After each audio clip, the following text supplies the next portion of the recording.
with those devices? So I'll take an example as Hurricane Florence. When we used drones for disaster response for infrastructure inspection, drones have the capability of live streaming. And the benefits of live streaming is that agencies like us, the data that we want, like our engineers want to know what's the condition of the bridge or what's the condition of that road. It takes anything from a week to a month to really get that data. But for them to even plan a team to go out and fix the problem or even do something about it, it can take anything from a week to a month. While as with live streaming capabilities, we can stream that live to the required engineer or say the governor's office, and they can take the actions immediately. If the road has to be blocked because of flooding, you don't want people to go on the road. So the I-40 during the Hurricane Florence was shut. That image that was circulated nationally and internationally was the picture that we took. Our team went out there, no one knew the condition of that road, and we took a picture, we did a live streaming. Now that was good because there was connectivity there. But when we went to certain areas, we couldn't do live streaming. So we had to, take the video, and the video connectivity also is pretty poor because it uses a Wi-Fi connectivity. And then by the time we got the data, it was a day, 2 days. So this is where, you have areas that are perfect. That's your comfort zone, like Ismail mentioned. In your university, you have everything you want. Moment you get out in the real world, there are so many factors. Weather's the biggest factor, and if you want reality of urban air mobility and vehicles moving, we need to understand weather better. You have areas that are within the city between two buildings that the weather pattern shifts. And if we don't know the condition at that place, that's a problem. And then the whole thing comes as automation. We are talking about moving into automation, and we're not just talking about aerial vehicles, we're talking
please. Sorry.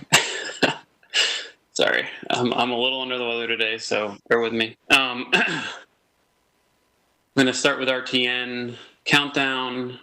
5, 4, 3, 2, 1. Welcome to the October 13th, 2020 Planning Commission meeting. We continue to operate in a virtual environment and will likely do so through the fall. I would like to ask for patience as we use this platform for our public meetings. There may be slight delays as we transition between speakers, presentations, and participants. If any participants have issues with the technology, please send a message to the moderator, Ray. We have 7 items on our agenda today. The rezoning cases have all appeared on previous agendas. In many cases were deferred for amended conditions or additional discussion. I would ask the commission members to focus comments and questions on the identified outstanding issues for each request. We may hear an abbreviated staff presentation for items that have previously appeared before us. I would ask the commissioners to hold all questions until the conclusion of all presentations and any public comment. I would also ask each commissioner to be recognized by the chairperson before speaking. With 7 discussion items on the agenda today, I would ask everyone to be efficient with their time so we can discuss all items. We now move on to the public comment portion of the meeting. This is an opportunity for persons to speak on an item that does not appear on the agenda. There are 2 persons signed up to speak this morning. Each speaker has 3 minutes to make comments. I would ask the moderator to call each name.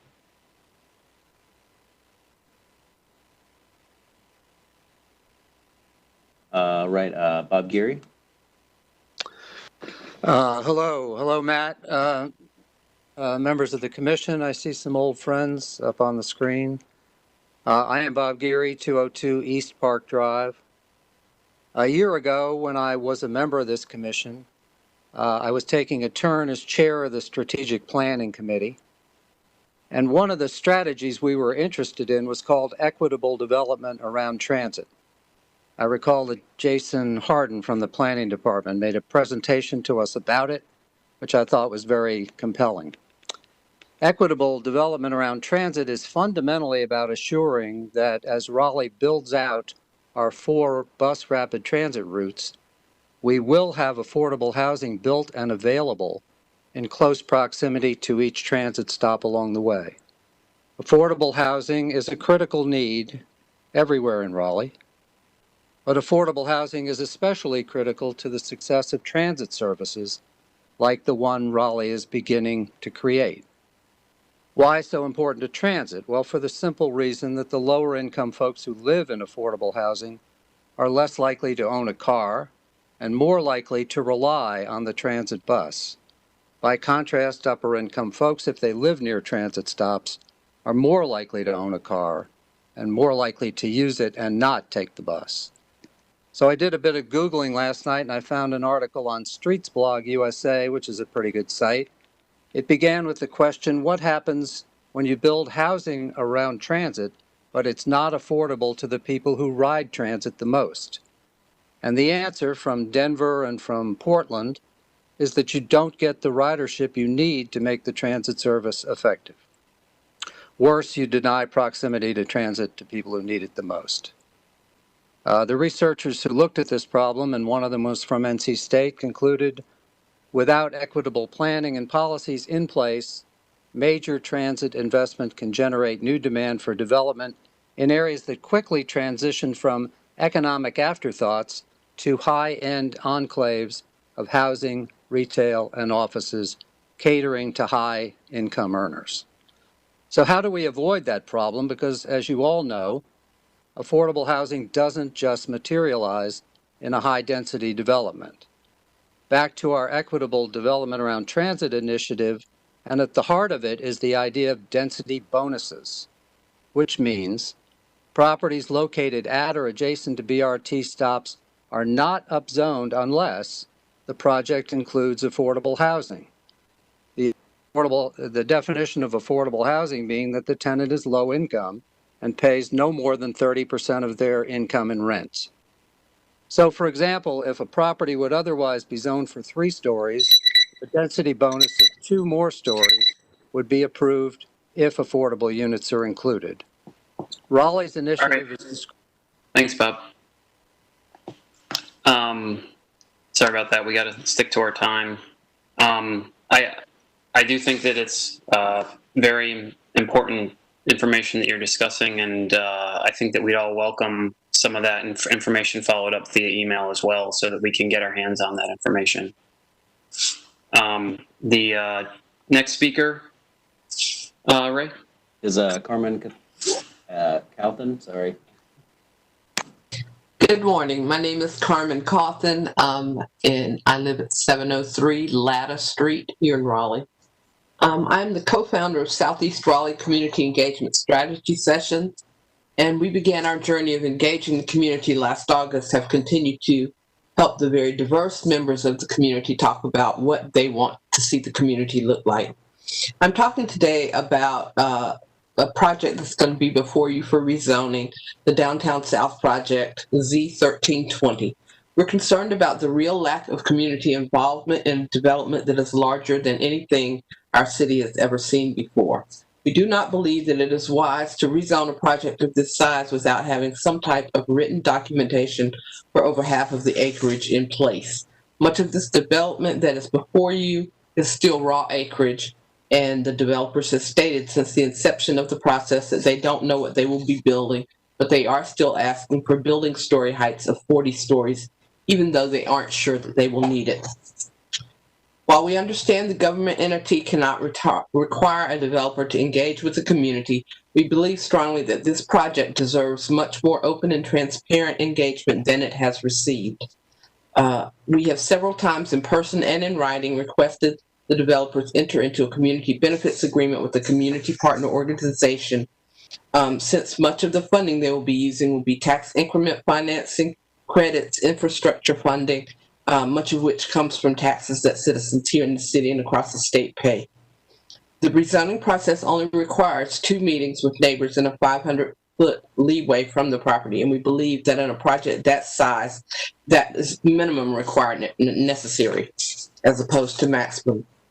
Our other major concern is regarding environmental justice for Southeast Raleigh. Less than 1 mile downstream from the project is Rochester Heights, a Black neighborhood that is on the National Historic Register and sits on the FEMA floodplain surrounding Walnut Creek. This area already has quite a bit of flooding during any period of heavy rainfall, as do other neighborhoods in Southeast Raleigh. The impact of the impervious surfaces that will be built will have a detrimental effect on the creek without extensive plans to minimize downstream effects.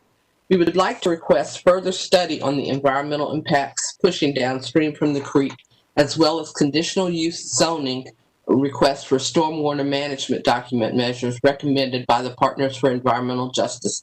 That would include above and beyond stormwater control measures that correspond to Article 9.2 of the UDO. These recommendations have already been shared with the developers, but we did not see them in the application that was shared as part of today's agenda documents.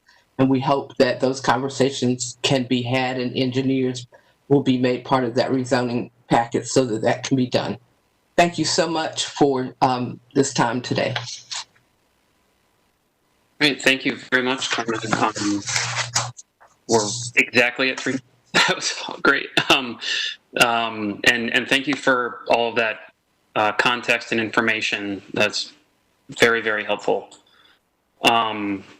We now move on to committee reports and do not have any.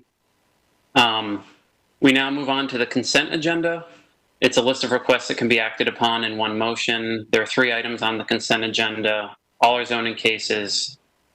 2 of the zoning cases appear to satisfy timing requirements. 1 zoning case would be automatically referred to committee of the whole. To be clear, the commission is not voting on the final disposition of the applications and is simply deferring discussion to a future agenda. I have had discussions with some other commissioners and staff about one of these, and did want to welcome Commissioner Winters to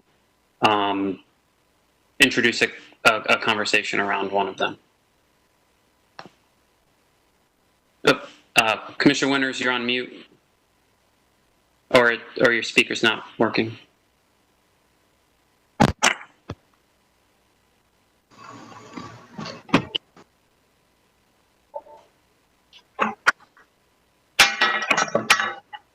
We can hear you now.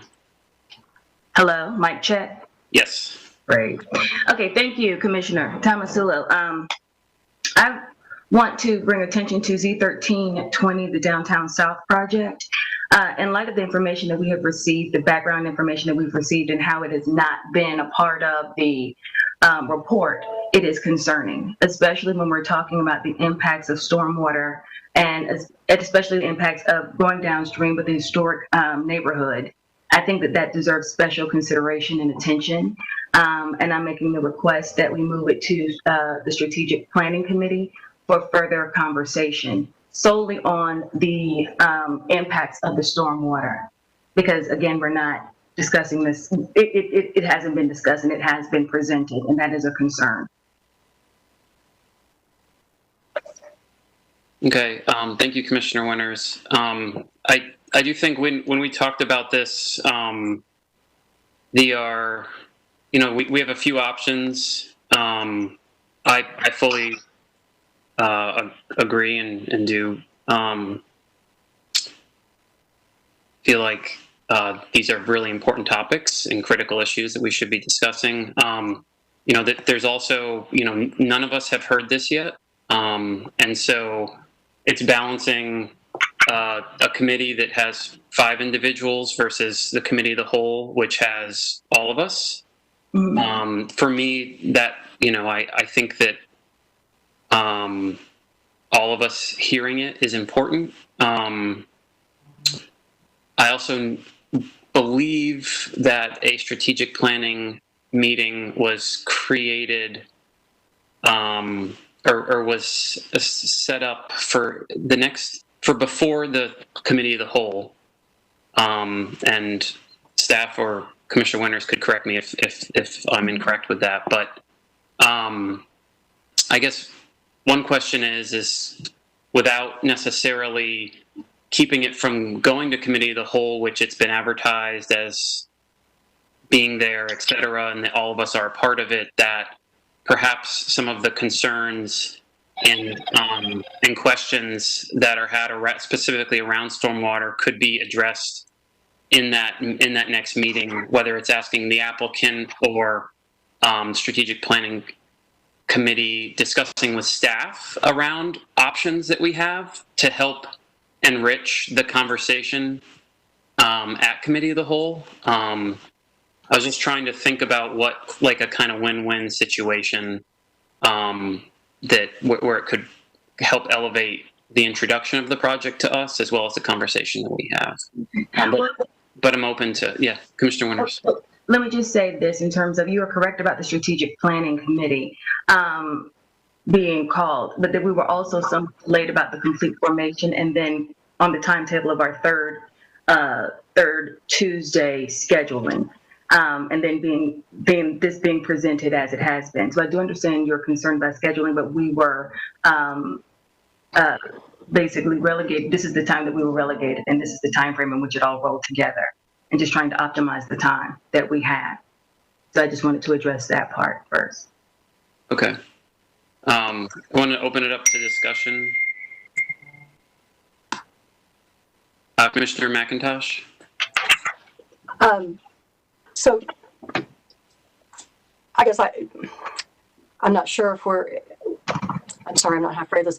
I'm concerned about this being deferred to committee of the whole without first being presented to the full planning commission. As we heard from the 2 public comments, there needs to be, this is a huge project and there needs to be space for public input, and our typical procedure has been that there's a formal presentation at a regular planning commission meeting before something is deferred to committee of the whole. Sending this directly to committee of the whole to me feels like short-circuiting the process, and I don't feel like that's very appropriate for any project, and especially not for a project of this scale. Commissioner Bennett? Thank you. Can everyone hear me? Mm-hmm. I agree that a project of this magnitude certainly should be heard by the entire commission. My concern with it going directly to Committee of the Whole for the October 22nd meeting, in addition to what Commissioners Winters and McIntosh have already said, is that we have St. Albans on that agenda, and we have other items on that agenda. And I would think the largest development project that the city has ever seen deserves its own meeting. So given how the past two meetings have gone with St. Albans and with the amount of public comment we've received on that one alone, I would be concerned that we would even get to this. So given the deadline that we have, even if we get to it, we're only going to have a small amount of time to talk about it. We have some rezonings that are a fraction of this one, and we've had 3 meetings to discuss them. So there needs to be some sort of forum for us to be able to substantially discuss this project. Commissioner Winters' concerns about stormwater and flooding and just the project in general. It's a massive project, and I don't think we could do it justice if we're talking about multiple projects. Okay. That is, I'm very, very valid as well. I guess, you know, part of it is a conversation at the table. I think that, you know, I'm trying to think about what is a solution that can include everybody, and that kind of keeps things going as well.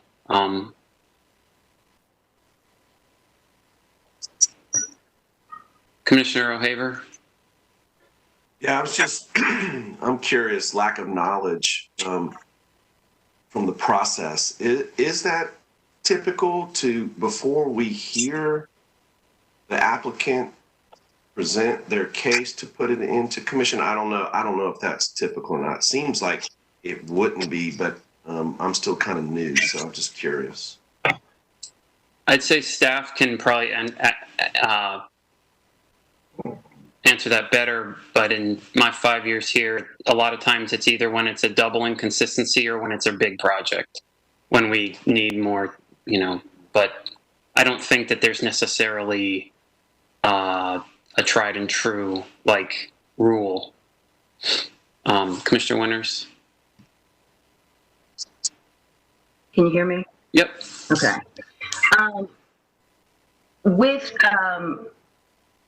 With this happening, it was just trying to find a way to try to alleviate the process or alleviate some of the bigger portions.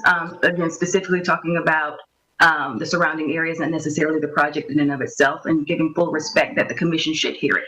Not trying to take any of that away, but again, just trying to take a piece of it to have it addressed within a committee of the whole later. And in the spirit of what Chair Tomasillo, what you talk about, like a win-win situation, I'd be willing to pull back my original request for strategic planning to have it at the full table and not go to the committee of the whole, in the spirit of what Commissioner McIntosh spoke of, having the initial presentation and having everyone the ability to speak before we then go and try to look at it more thoroughly in committee of the whole, following our typical process. Again, with it being a project, I think will be larger than downtown Raleigh as we know it. Okay. So I guess I think I might ask staff at this point. I'm not super familiar with the timeline, with protocols, kind of the thoughts behind this going to committee of the whole initially. Is this something that we should just have a special meeting on? I mean, so that we all can participate and it's protected time? Given the scale and nature of it, I think that's certainly worthy of the Planning Commission's consideration for you to think about a special meeting. this particular case is not a automatic referral to committee of the whole under the bylaws because it's not doubly inconsistent. So you have some flexibility in how you wish to deal with it. You could either do a special meeting of the committee of the whole, which of course includes all the members, or a special committee of, a special meeting of the regular planning commission. Okay. And what are the protocols around that? Well, you've recently asked timeline, things like that. The meeting would have to be scheduled in the future with enough time for staff and the applicant to be prepared and for proper notice to go out that the meeting is occurring.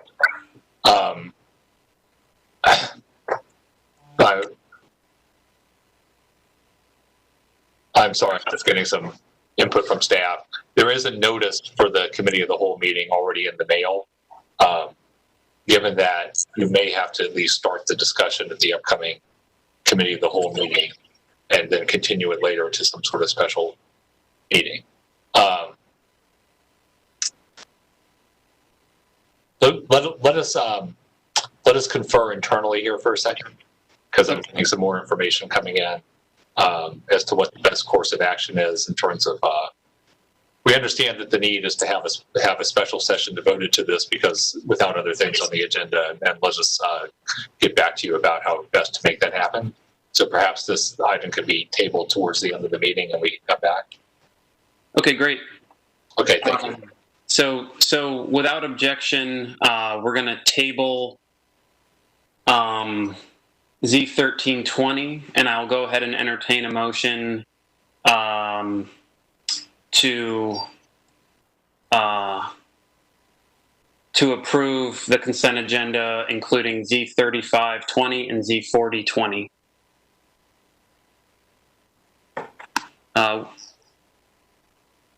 Did I say without objection? I'm sorry. Without, okay, yeah. So seeing none, those two rezoning cases move on. All right, so this moves us on to old business portion of the agenda. These are requests that have appeared on the previous Planning Commission agenda. Without objection, we will table Z2020 as staff did not receive information in a timely manner, and we will defer 2 weeks holding it here at the table. The next case is case number Z420. This is a request to rezone approximately 2 acres of land from residential 4 and residential 6 with special residential parking overlay district to residential 10. The overlay district would remain.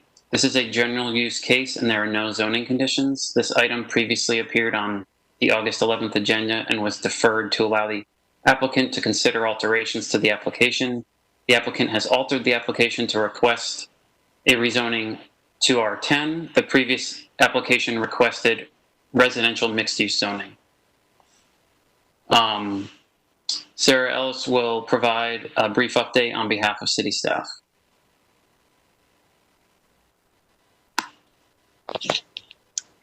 Good morning. Yep, so thank you for the introduction, Chair Tomasulo. Z420 is a request to rezone just over 2 acres of land located at 1701 Trailwood Drive. The site is currently split zone. The majority of it is zoned R4 with a little snippet of it zoned R6 with the special residential parking overlay district. The request is to rezone to R10 as a general use case, no conditions, retaining that special residential parking overlay district. And as Chair Tomasulo mentioned, this case was previously before you in August. The commission deferred it to a date uncertain to allow the applicant some time to revise. Those revisions were received and they came in the form of an application requesting that R10 district. The previous request was to rezone to RX, so that's the change that you're seeing today. The deadline for Planning Commission action is October 23rd, 2020, and this is your last regularly scheduled meeting before that date. So if a recommendation is not made today, then the commission will need to ask for a time extension.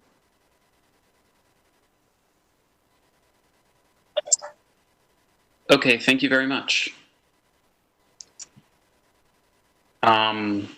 We've previously heard from the applicant.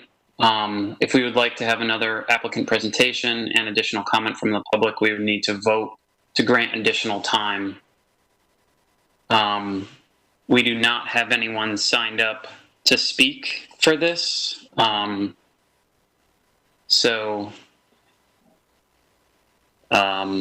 It's really up to the commission if we want to hear anything else or if we're okay just moving forward.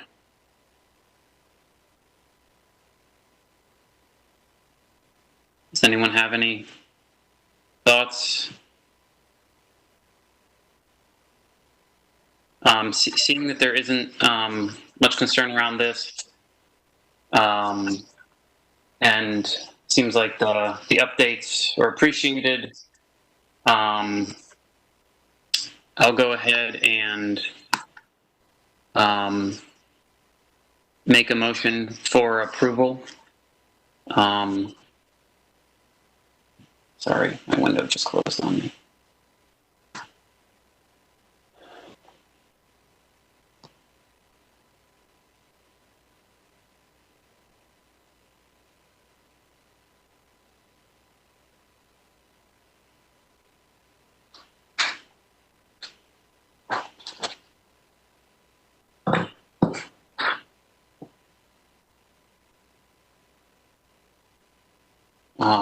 So I will move approval that it is consistent with a comprehensive plan and is in the public benefit because it would increase the number of housing units allowed on site and reduce the minimum lot size, potentially increasing more accessible units. The request, it will also bring a piece of currently undeveloped land into production in a well-located area. Second. All right, there's been a motion and a second. I'll now take roll call. Janitha, if you would, please. Yes, good morning.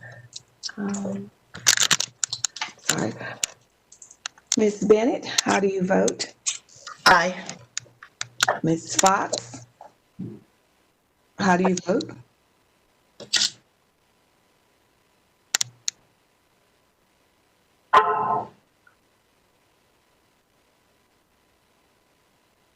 I'm sorry, Commissioner Potts?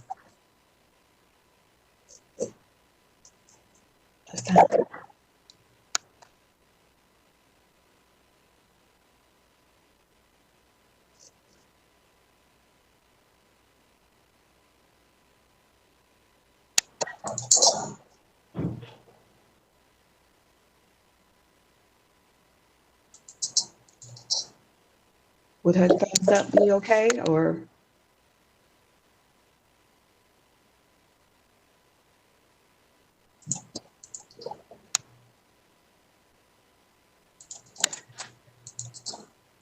Ms. Hicks, how do you vote?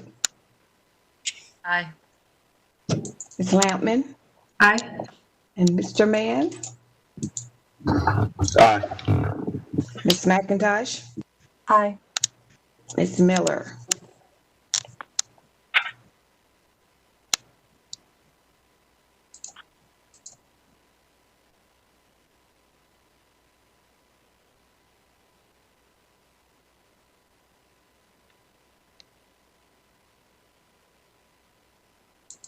Ms. Miller?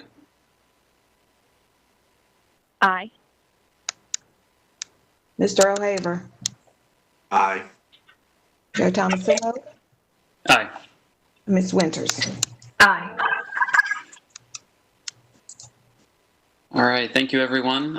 The motion passes unanimously, 10-0.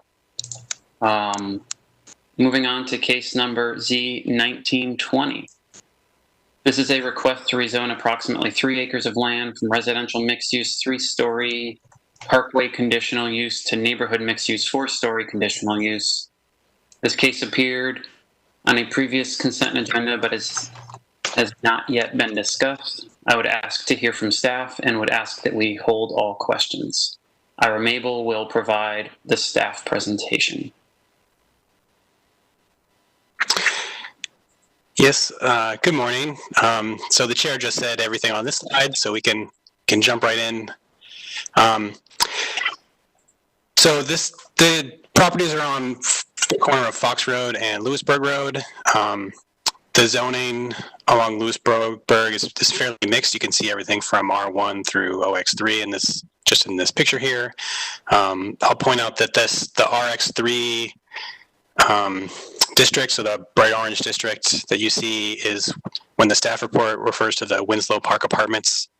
That's the extent of the district, so that these two properties are within. So the next slide is a couple of photos of the site. Oh no, sorry. The next slide is the aerial. So you can see the actual apartment buildings there. So again, pretty mixed development pattern from residential neighborhoods through the pretty heavy commercial uses on Capitol Boulevard. And there are some zoning cases on this map for your reference. So Z3019 was approved by council earlier this year. And another one, C3120, which I think is a sneak preview. So you've not seen that one yet, but in the queue coming up. So the next slide should be some photos of the site, which is two empty fields, basically. So two corner parcels left over, undeveloped from Winslow Park rezoning. There are two conditions in this case. One prohibiting some uses otherwise allowed in neighborhood mixed-use districts. And the second one requiring a 15-foot street yard. I would say that Lewisburg Road is NCDOT maintained, so there's always a little bit of question on what they will require or permit for landscaping. So this is really, if NCDOT does not require this level of planting, then the zoning condition would. But the condition is written so that the state required yard would be planted if it were required by the state. So the current conditions in the RX district that's there today pretty significantly limits entitlement on this lot, so that whole RX district, which includes all the apartment buildings that are already constructed, has a cap on the total number of residential units. So given what's currently built in Winslow Park apartments today, there are only 12 units possible, and really not much other non-residential entitlement available in an RX district. So fairly limited entitlement, and then the proposed zoning doesn't include limits other than the use restrictions. So a pretty significant increase in residential and non-residential buildable entitlement here.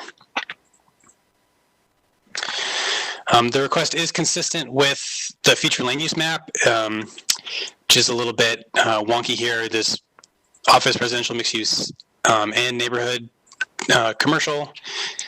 So when considered collectively as a site, consistent with the future land use map designation. The request is inconsistent with the urban form map. So Lewisburg Road is designated as a parkway corridor, which would suggest a parkway frontage that currently does exist, but the request does not include a frontage. And despite that condition requiring the street yard that I mentioned, it does not really cover all of the requirements that would come with the frontage. Case is, however, consistent overall with the comp plan. So consistent with the comp plan, consistent with the future land use map, and consistent with urban form. Consistent with a number of policies about infill. And the inconsistent really come down to, so there are, as I mentioned, some uses prohibited via zoning condition, but the OX portion of the future land use map really doesn't envision some of the uses that would still be allowed.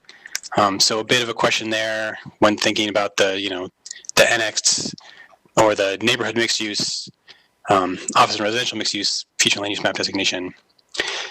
So not rising to the level of inconsistent overall, but some policies about commercial uses next to residential. no other issues, and you have until December. I'd be happy to answer any questions.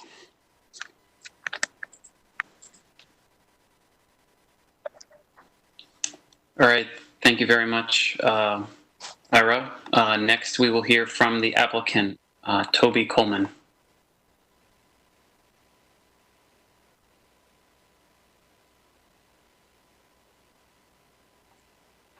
Hello, this is Toby Coleman. Can you hear me? Yes, sir. All right. Good morning, Commissioner Tomasulo and Planning Commission members. Toby Coleman. I'm a land use attorney with Smith Anderson, 150 Fayetteville Street here in Raleigh. I have the honor here of representing the applicant, which is, I think, Tiger Paw Ventures. That's really Kenny Companies, which is a Raleigh-based company, development company here in and family owned. Ira did a really good job of summarizing this, so I'm gonna skip. I'm gonna try to sort of keep this to the really core of my presentation. I will note that with me today and available to answer questions are Steve Kenny with Kenny Companies, as well as David Lasley with Piedmont Land Design. Just to give you some background on this property, Kenny Companies developed the Winslow Park apartments about 20 years ago and actually rezoned it at that time. That's where these legacy zoning conditions are coming from. When the entire property was rezoned as outlined by Ira, the two parcels that are now in front of you were thought to be sort of commercial out parcels. That just hasn't happened. It's been 20 years, they're still vacant. And so Kenny Company's current plan is to build a phase 2 of the existing Winslow Park apartments, which would have about 75 units. The current Winslow Park apartment homes, you saw some pictures, they're attractive brick apartment buildings, and the median rent is about is around the $1,280 per month for a 2-bedroom. That is the median rent for Raleigh. This will mean that it will provide, without subsidies, will provide housing for firefighters, teachers, and others in the missing middle. At least that's the current plan. As Ira outlined, the rezoning was triggered by a zoning condition which really limits the entitlement and the number of units that can currently be built on the property. The proposed rezoning to NX4 is consistent with the comprehensive plan. The limited uses, the sort of uses, as you may recall, that were inconsistent with the OX district, I think are consistent with the neighborhood mixed use and would be the sort of things you'd want at an intersection at Fox Road and Lewisburg Road near apartments, things like personal service, eating establishment, retail, a gas station. One thing I'll note, and I noted to each of you in my email from yesterday, is that we are proposing to remove the parkway frontage as part of the rezoning. That was imposed as part of the citywide remapping and is the result of the designation of Lewisburg Road as a parkway. The parkway frontage has a lot of elements to it. The key concern for my clients, and the reason that they have proposed, instead of doing full parkway frontage, having a 15-foot landscape buffer along Lewisburg Road, is simply sort of the size and shape of the properties.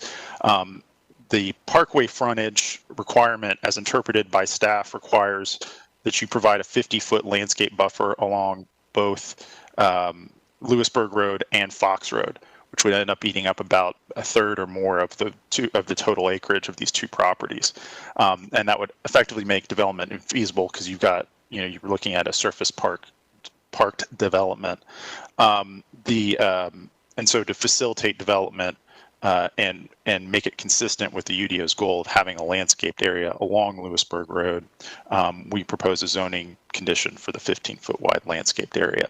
I will note that we have had both neighborhood meetings. We have not heard any opposition in either of those meetings. We did have, I think, 2 attendees at the first meeting who showed up and just generally asked questions about the intersection. There's a new light there, things like that.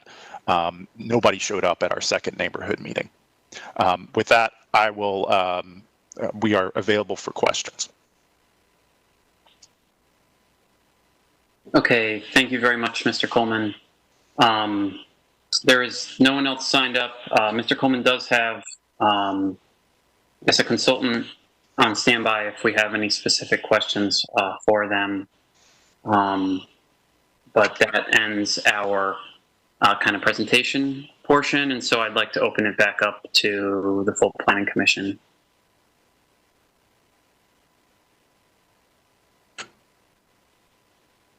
Any comments, thoughts, motion? Commissioner Lampman? I just want to appreciate that they're offering median rents at least. One thing, and I mean, this is not part of the Planning Commission really, but, and I don't know if we can, anyway, I'm going outside the bounds, but just know that there is an opportunity for the applicant to accept vouchers. There's sometimes a stigma against that, but it does allow people to use assistance to pay the spread. And I think in light of COVID, something you might want to take into consideration. It's only a thought. I think that's outside my bounds though.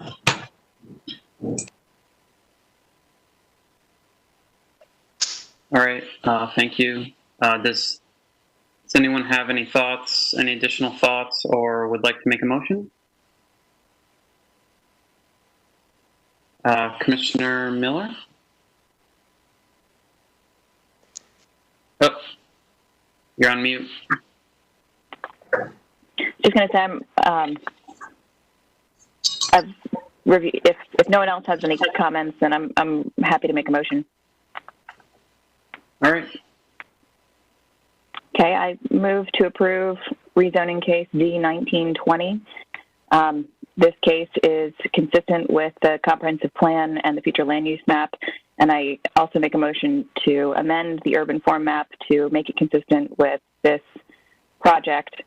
Z1920 is reasonable and in the public interest because it provides access to more of the missing middle housing and is consistent with the surrounding area. Second. Commissioner Littman, second. There is a motion and a second. Janitha, if you would mind taking roll.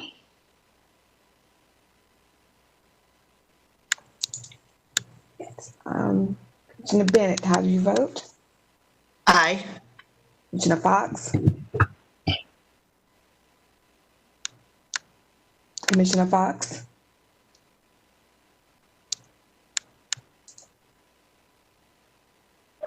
Aye. Commissioner Hicks? Aye. Commissioner Lampman?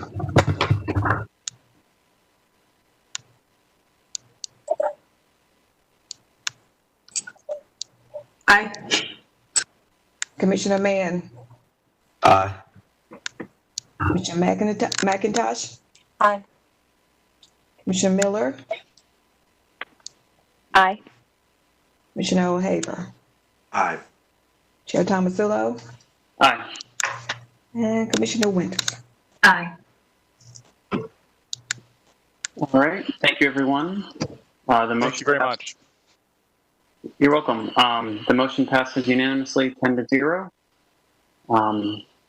We will now move on to case number Z2420 as we had tabled Z2020.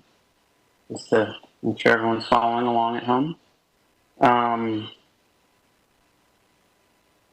So we've seen this one before a handful of times. This is a request to rezone approximately 11 acres of land from residential 4 to residential 10 conditional use. This request was discussed at the September 8 and 22nd meeting. Staff provided a presentation and we heard from the applicant and interested parties.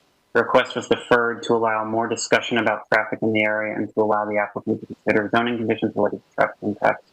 Staff will provide a brief overview. Since we have heard from the applicant and public, we will need to vote to hear additional comments.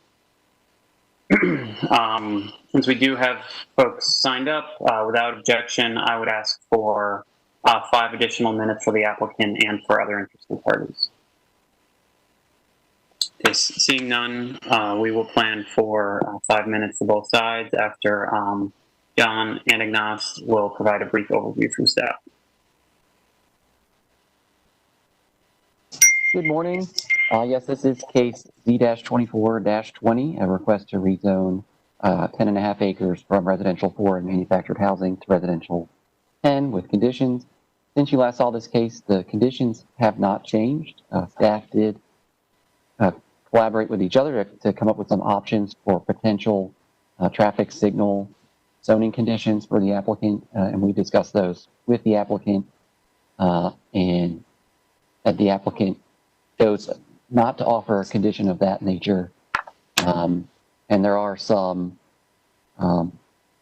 difficulties from a site plan perspective of offering that condition, but staff did feel like we did provide some options that were feasible through a site plan. Next slide, please.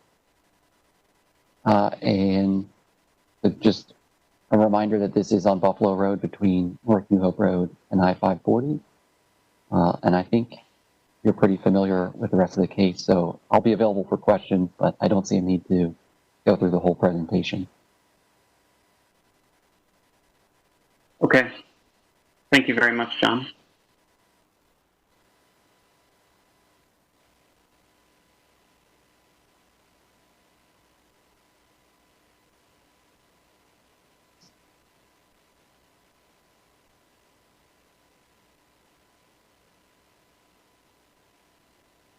Matt, I think you're muted. Matt, you're muted. Sorry. I do know that, thank you very much, John. I do know that a handful of commissioners had good questions at the last meeting, and we'll now turn it to the applicant. We'll put 5 minutes on the clock and hear updates from them. So we will hear from Ms. Schwedler representing the applicant.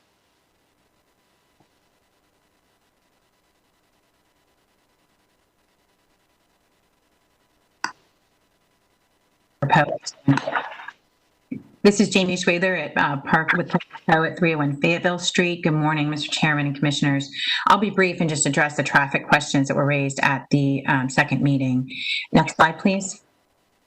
The issue raised was how to handle traffic concerns in the overall area, given that Buffalo Road is planned for a 4-lane divided avenue, but is not currently on the STIP or on the city's plans for expansion. And this means that without this project, improvements along our portion of Buffalo Road would not be made until prioritization, funding, and design of this improvement were committed, the earliest of which would be 2025. In the meantime, we wanted to illustrate the improvements we believe would be required to make it site plan that will make a meaningful difference along this corridor. So on your screen, you'll see that in the center of the screen, we're showing the 1,000 feet of frontage on the west side of Buffalo Road that we believe would be required to expand to 1/2 of the full right-of-way because we're adjacent to this designated avenue. And what that means is that we include about 50 feet of pavement to accommodate a future full 4-lane section shown in the dark gray on your screen, in addition to sidewalks, curb, and gutter. This also includes relocating utilities like fire hydrants and light poles that you see on the right-hand side of the screen in larger detail, so that when the city does improve the whole corridor to the 4-lane section, this area will already be paved out and just need restriping. This allows us to install a likely left turn lane into the site across from River Landing Drive to keep the through lane free-flowing. And we believe we'll be required to do this at site plan, and it would be a significant cost to have these improvements because that 1,000 linear feet is almost $700,000, which is a rather large investment when this section of the road and when the proposal is only for 100 units. The staff traffic memo references proportionality, which we think is important because under the premise of our state constitution, the improvements one must make must be relative to the impact their development will have, and the required improvements here must be proportional to that impact. Mr. Ronald Stevenson with Ramey Kemp was hired specifically to answer some of these questions, and he'll take over the next 2 slides to talk about how the impact of this development on increased trips and lane expansion in the context of the existing area. And before he does, I just wanted to note that the way that the staff looked at the traffic was run, assuming this was all single-family homes. That would mean 105 homes on on a 1/10 of an acre, which is not our plan. We're planning for townhome, and so the traffic's been analyzed consistently. Mr. Stevenson? Next slide, please. Well, Okay, sorry, I was muted. So I'm going to talk just a couple slides here, but as James mentioned, we did look at the site being townhomes instead of single-family homes, just based on the size of the property. Don't think we could fit the single-family homes on there. So what we looked at on this slide here is that existing zoning would allow 396 trips a day, 396, almost 400.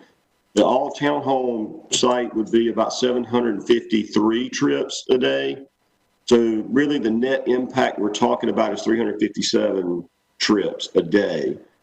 And when you look at that compared to the traffic on Buffalo Road, which is 13,000 today, in the future it's looking like it's over 15,000 trips a day. We're at about 2% of that traffic is the additional ADT that this zoning would allow or create on Buffalo Road. That assumes all the traffic goes in one direction. It's not going to do that. The traffic's going to split. So really you're talking more like in the neighborhood of 1 to 1.5% additional traffic on Buffalo Road as a result of this zoning.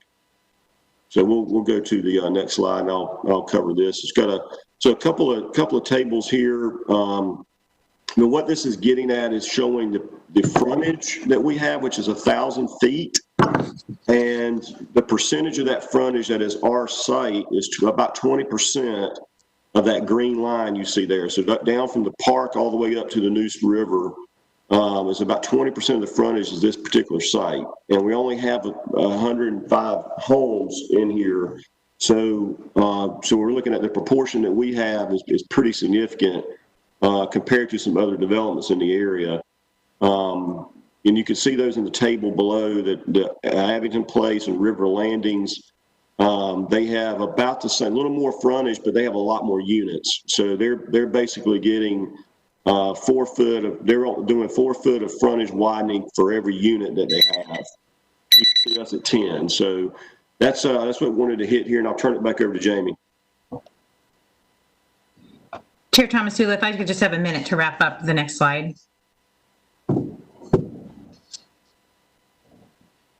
Next slide, please.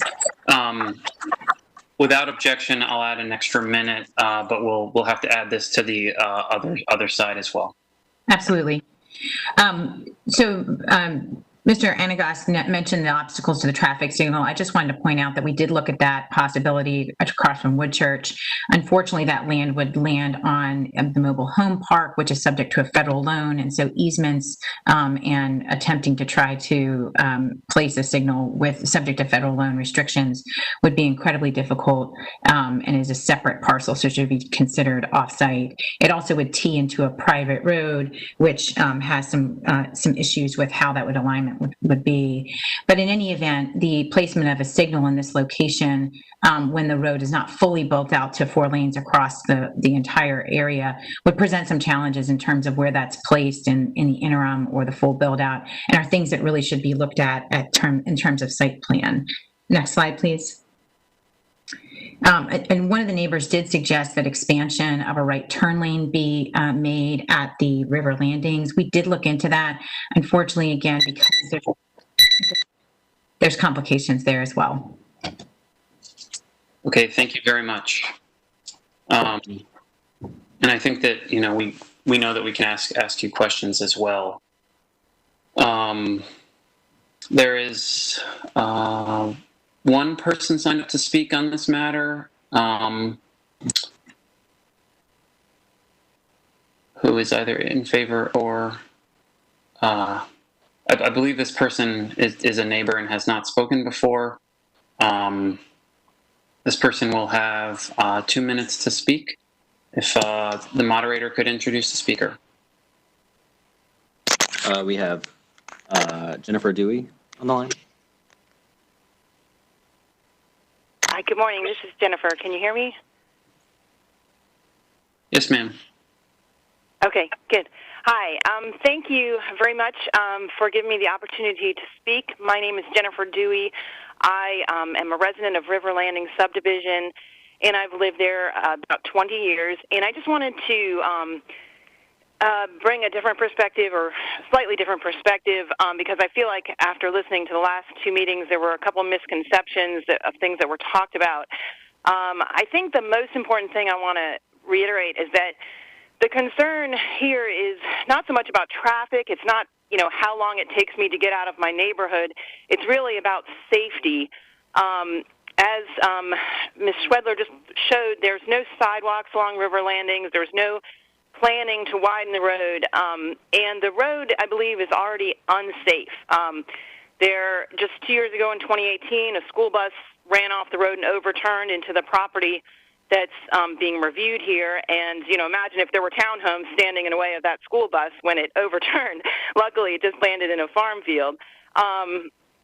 Just this weekend, there was a car that crossed the center line of Buffalo coming from the direction of the Neuse River and ended up in front of River Landings and hit a tree. And Mr. Conti, I believe, just yesterday discovered this and emailed the members of the commission to show them the evidence of that. And that's a relatively common occurrence. We've had the signs for the subdivision taken out more than once. We have cars end up in ditches. So I just think it would be irresponsible without addressing the safety issues to just approve the rezoning. And I do appreciate that Ms. Schwedler looked into some left turn lanes, but we really want to be safe when we're turning out of or turning into our subdivision. We don't want to get rear-ended. We have children, dogs that walk to the park along that paved path. And we just want to make sure there are some sort of guarantees of safety or traffic calming changes before any new development is made. So thank you. Okay, thank you very much for your comments. I will now, Ms. Dewey was the only person signed up to speak, so I'll bring it back to the table for additional questions, clarifications, either staff or the applicant. Commissioner Lampman.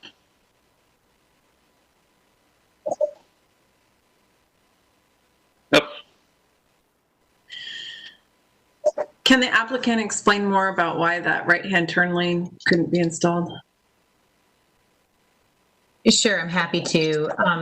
In this section of Buffalo, the full 4-lane has not been prioritized or designed yet. And so if we were to make this a commitment of the zoning without knowing when that design would come along and how the city or DOT would prefer those lanes to be done, it could put the project in risk of not being able to be built. And one of the reasons that's significant is that right turn lanes and left turn lanes sometimes have different priorities. And so what you'll see sometimes is DOT prioritizing a left turn lane to allow the right lane to continue to go straight or through, which is what we think will happen here, before they might authorize an additional right turn lane. But all of that has to be studied at a site plan level when we're actually having drawings on the ground. So for us to offer it here, there's a drainage ditch in the way of a right turn lane, there's utilities, and there's an existing sign,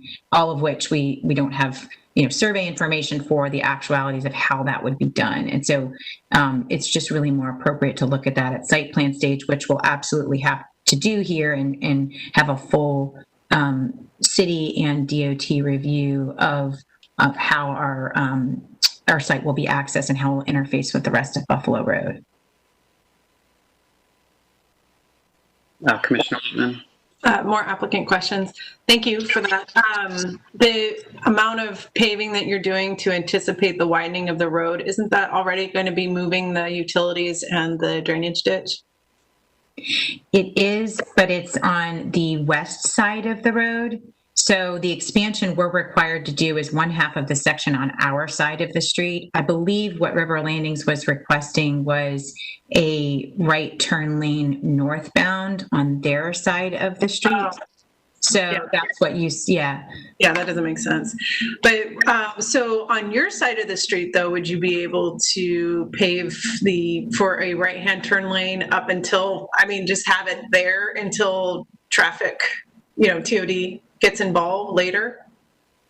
So what we believe we'll be doing at site plan is required to build out that 1/2 section. And it might be easier if we bring that second slide back up on the screen.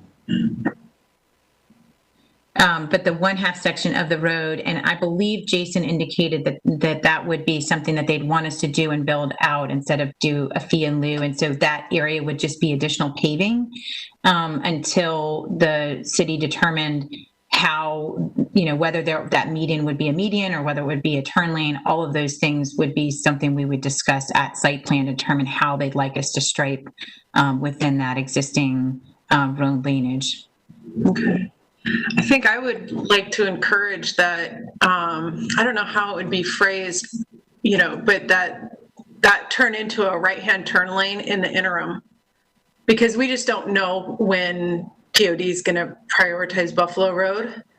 But I do think that if there is that right-hand turn lane, that at least helps some of the current situation. Right.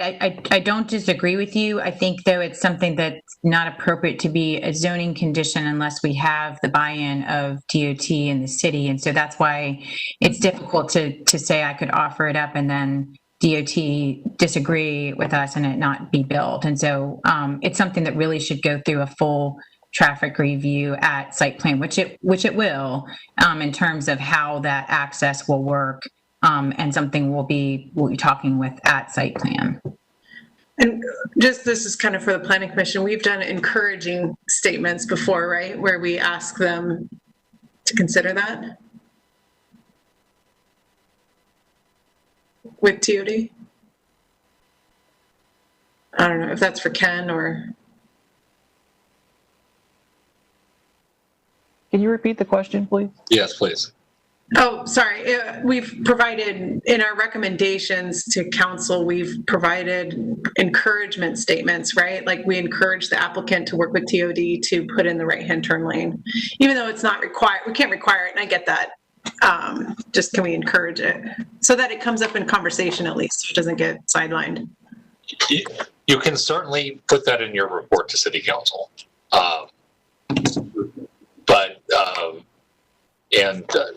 the applicant can take it under advisement when they're ready to build the project, but it will not be binding in the way that the zoning condition will be binding, obviously.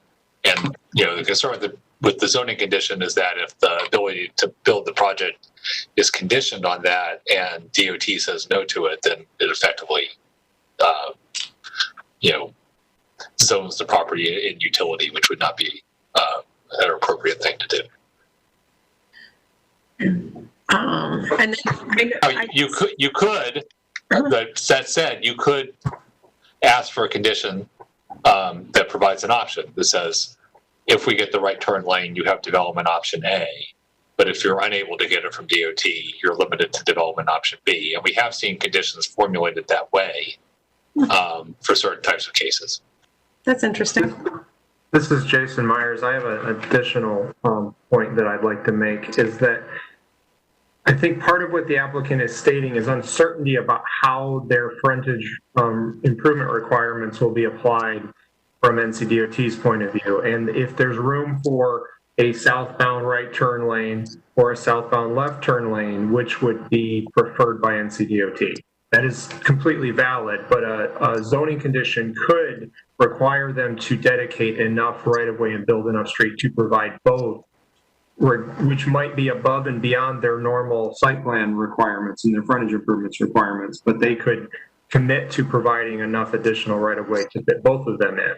I think some of that caveats of NCDOT approval are still in play, but part of the issue is, given the condition of the other side of the right-of-way, only so much as possible in that northern leg of River Landing.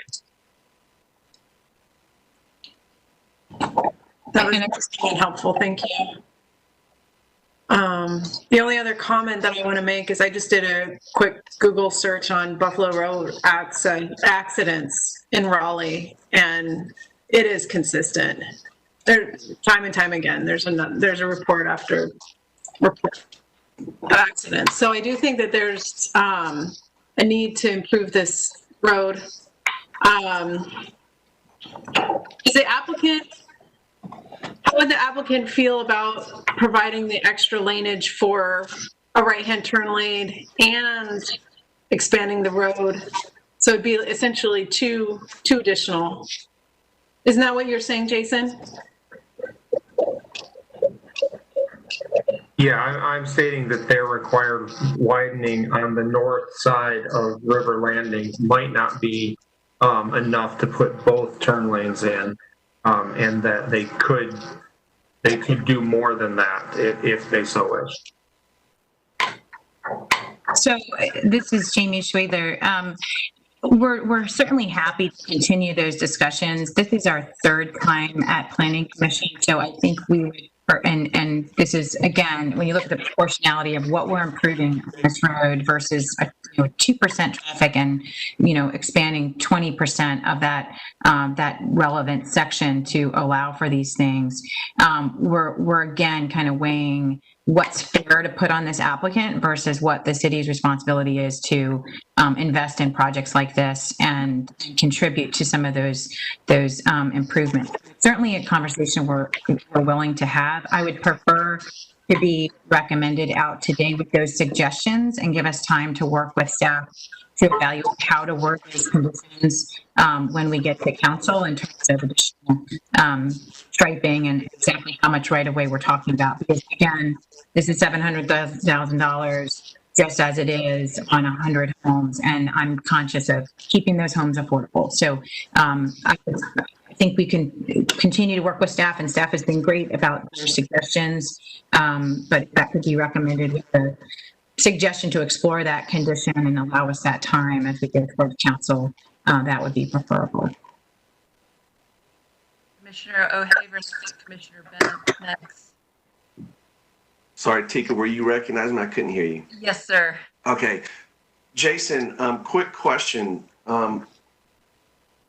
When the applicant goes through site plan review and permitting, won't the DOT get involved and require the improvements? Again, I'm not sure why, looking at the entire length of this road and taking into consideration the substantial investment improvements that the applicant is making, well, we would further burden them with additional right-of-way prior to any sort of engineering review. Isn't that, Jason, wouldn't that be part of the process if DOT deems that necessary? Aren't they going to require that in the future? It's a question. Yeah, I think that the main point of question that I'm mentioning, that I think some of what's being discussed is a southbound left turn lane from Buffalo Road to the existing River Landing subdivision. That is not this site, and improvement of that intersection to the benefit of that neighborhood is not necessarily their site plan requirement normally. If NCDOT, as a part of their driveway permit, required a right turn lane, their required frontage improvements from the city standpoint might result in a right turn lane. But that would not necessarily also result in a left turn lane into the other development, which would be basically a separate access issue from NCDOT's point of view, that is not something that they would necessarily be required to do. And so I think that part of Commissioner O'Haver, you're correct that there will be review of that, but how their site development impacts the access to an adjacent subdivision is not necessarily something that NCDOT is going to be requiring of them, and it is also not something that our frontage improvements are necessarily going to result in improvement. It is absolutely true that there is quite a bit of frontage, and there should be quite a bit of widening. Some of that will be subject to how it is safe to design. And so on the south side, they don't have frontage all the way to the next driveway, so there may not be a right turn lane through that stretch. And on the north side, it comes out of a curve. So how far you carry that and how far that widening is useful coming out of that curve is another thing that's a little bit to be determined. But they will widen most of this frontage, I believe, as a part of their site plan requirement. It's really a question of how does all of that get restriped once that widening is made and what the resulting turn lanes are in. And that's not something that we can answer right now. And that's something that NCDOT and the city will look at very carefully. Thank you, Jason. I don't know if my fellow commissioners agree, but I'm just struggling a little bit with putting a condition to require additional laneage and property prior to further engineering review. You just said we're not sure what the result is going to be, and so we're conditioning something that we're not sure of. So I'm not sure if other folks are okay. I'd be willing to make a motion, Commissioner Lampman, with the encouragement to work with DOT and the city of Raleigh if we feel like we could get behind that, but I'm struggling with that one just a little bit. Okay, thank you, Commissioner Haver. I do want to circle back to Commissioner Bennett. I know that she had her hand up earlier. Thank you, Chair Tomasulo. I'm struggling with this case, not so much because of, let me put it this way. I feel like the applicant has addressed everything we've asked them to address. I agree with them that the incremental impact of what they're doing seems to be relatively small. I understand we have to look at proportionality, and I don't want to unfairly burden one applicant to try to solve the problems of Buffalo Road, which are significant. My struggle is there are a lot of pending rezonings on Buffalo Road. The incremental impacts of each one might be small. The cumulative impact of all of them could be great. What is our role as a commission to anticipate that impact given what's already going on there? I mean, it's not in dispute that there are operational issues on Buffalo Road now. It's not in dispute that there are accidents on Buffalo Road now. We also know there's no funding to improve Buffalo Road right now. So how do we not unfairly penalize an applicant and at the same time recognize that the road really needs to be improved before all this development goes in? I mean, it's almost like we're looking at, if we approve this one, how do we not approve the other ones that are coming? I'm trying to be fair. I'm trying to be objective. I'm trying to look at this individual case, but I also have to recognize that small increments of traffic multiplied together could be a big issue. And I'm not really sure what to do. I mean, is there a way to encourage all of these developers to somehow work together so there is no unfair burden on any one of them? I don't know that we have that authority, but how can the city maybe encourage all of these applicants to work together, recognizing that there is a pretty significant problem out there and that no one of them should have to bear the burden of the impact, but maybe they could proportionally bear the burden. I'm kind of at a loss as to how to proceed, because I feel like if I vote against this, then I'm effectively saying I'm voting against anything else coming on Buffalo Road unless the road is improved. And maybe that's fair, maybe it's not. That's kind of where I am right now. Okay, thank you, Commissioner Bennett. I saw one or two other hands up. Did anyone have any follow-on? Commissioner Miller? Once this project and some of the other projects, if they are approved and get built, do we know how that will impact any improvements to Buffalo Road in terms of its prioritization on the capital improvement sort of prioritization formula for capital improvements for this road? This is Jason Myers. I think that question is something that I can attempt to answer. when the city put together a package of projects for the 2017 transportation bond referendum, we looked at many different things at that time. The level of congestion on the street, the safety record of a street, how a street ranked in the bike plan and the pedestrian plan, and how it interacted with the transit plan, or transit plans, I should say, and also whether or not the street was in the economic development target areas, which is map ED1 in the comp plan. Those are some of the factors off the top of my head that we scored projects on, and then presented to City Council what the highest ranking projects were and let them choose which projects they wanted to include in that referendum. So it is true that the more congested and the more unsafe the street is from a crash standpoint, the more highly that will score. But I can't predict how City Council will take that information and what they will do with that. I also cannot predict when there will be the opportunity to do another transportation bond. And it certainly will not be this year or next year. It may be the year after, but the finance people of the city would probably kick me for saying that. And so it will affect how it's scored theoretically, but how that change in the conditions on the street comes down through, the ways we're able to measure things and then score things and then put that through a legislative process is a lot harder to predict. And can the applicant provide some insight into timing on when they think that this project might be complete?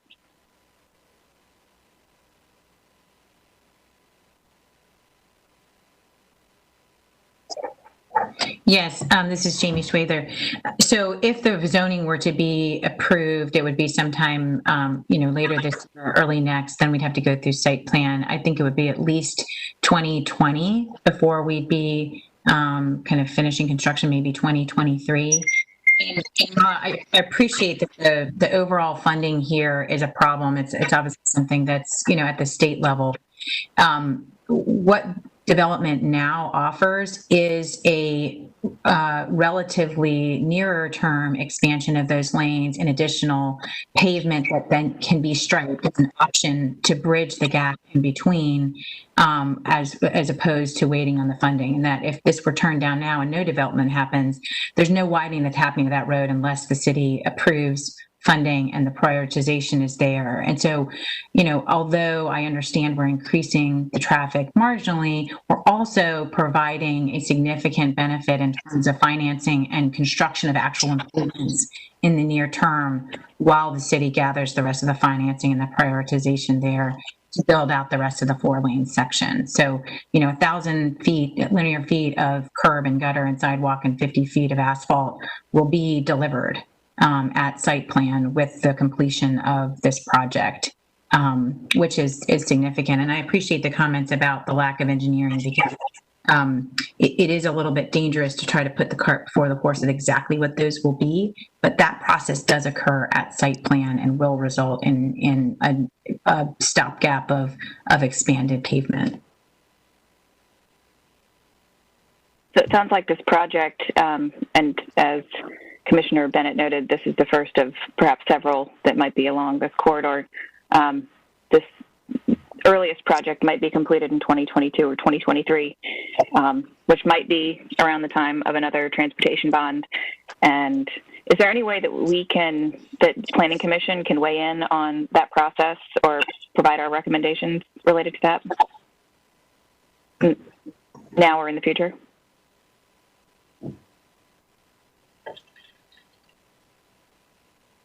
I apologize for the delay. This is Jason Myers. I was trying to think of how that might happen.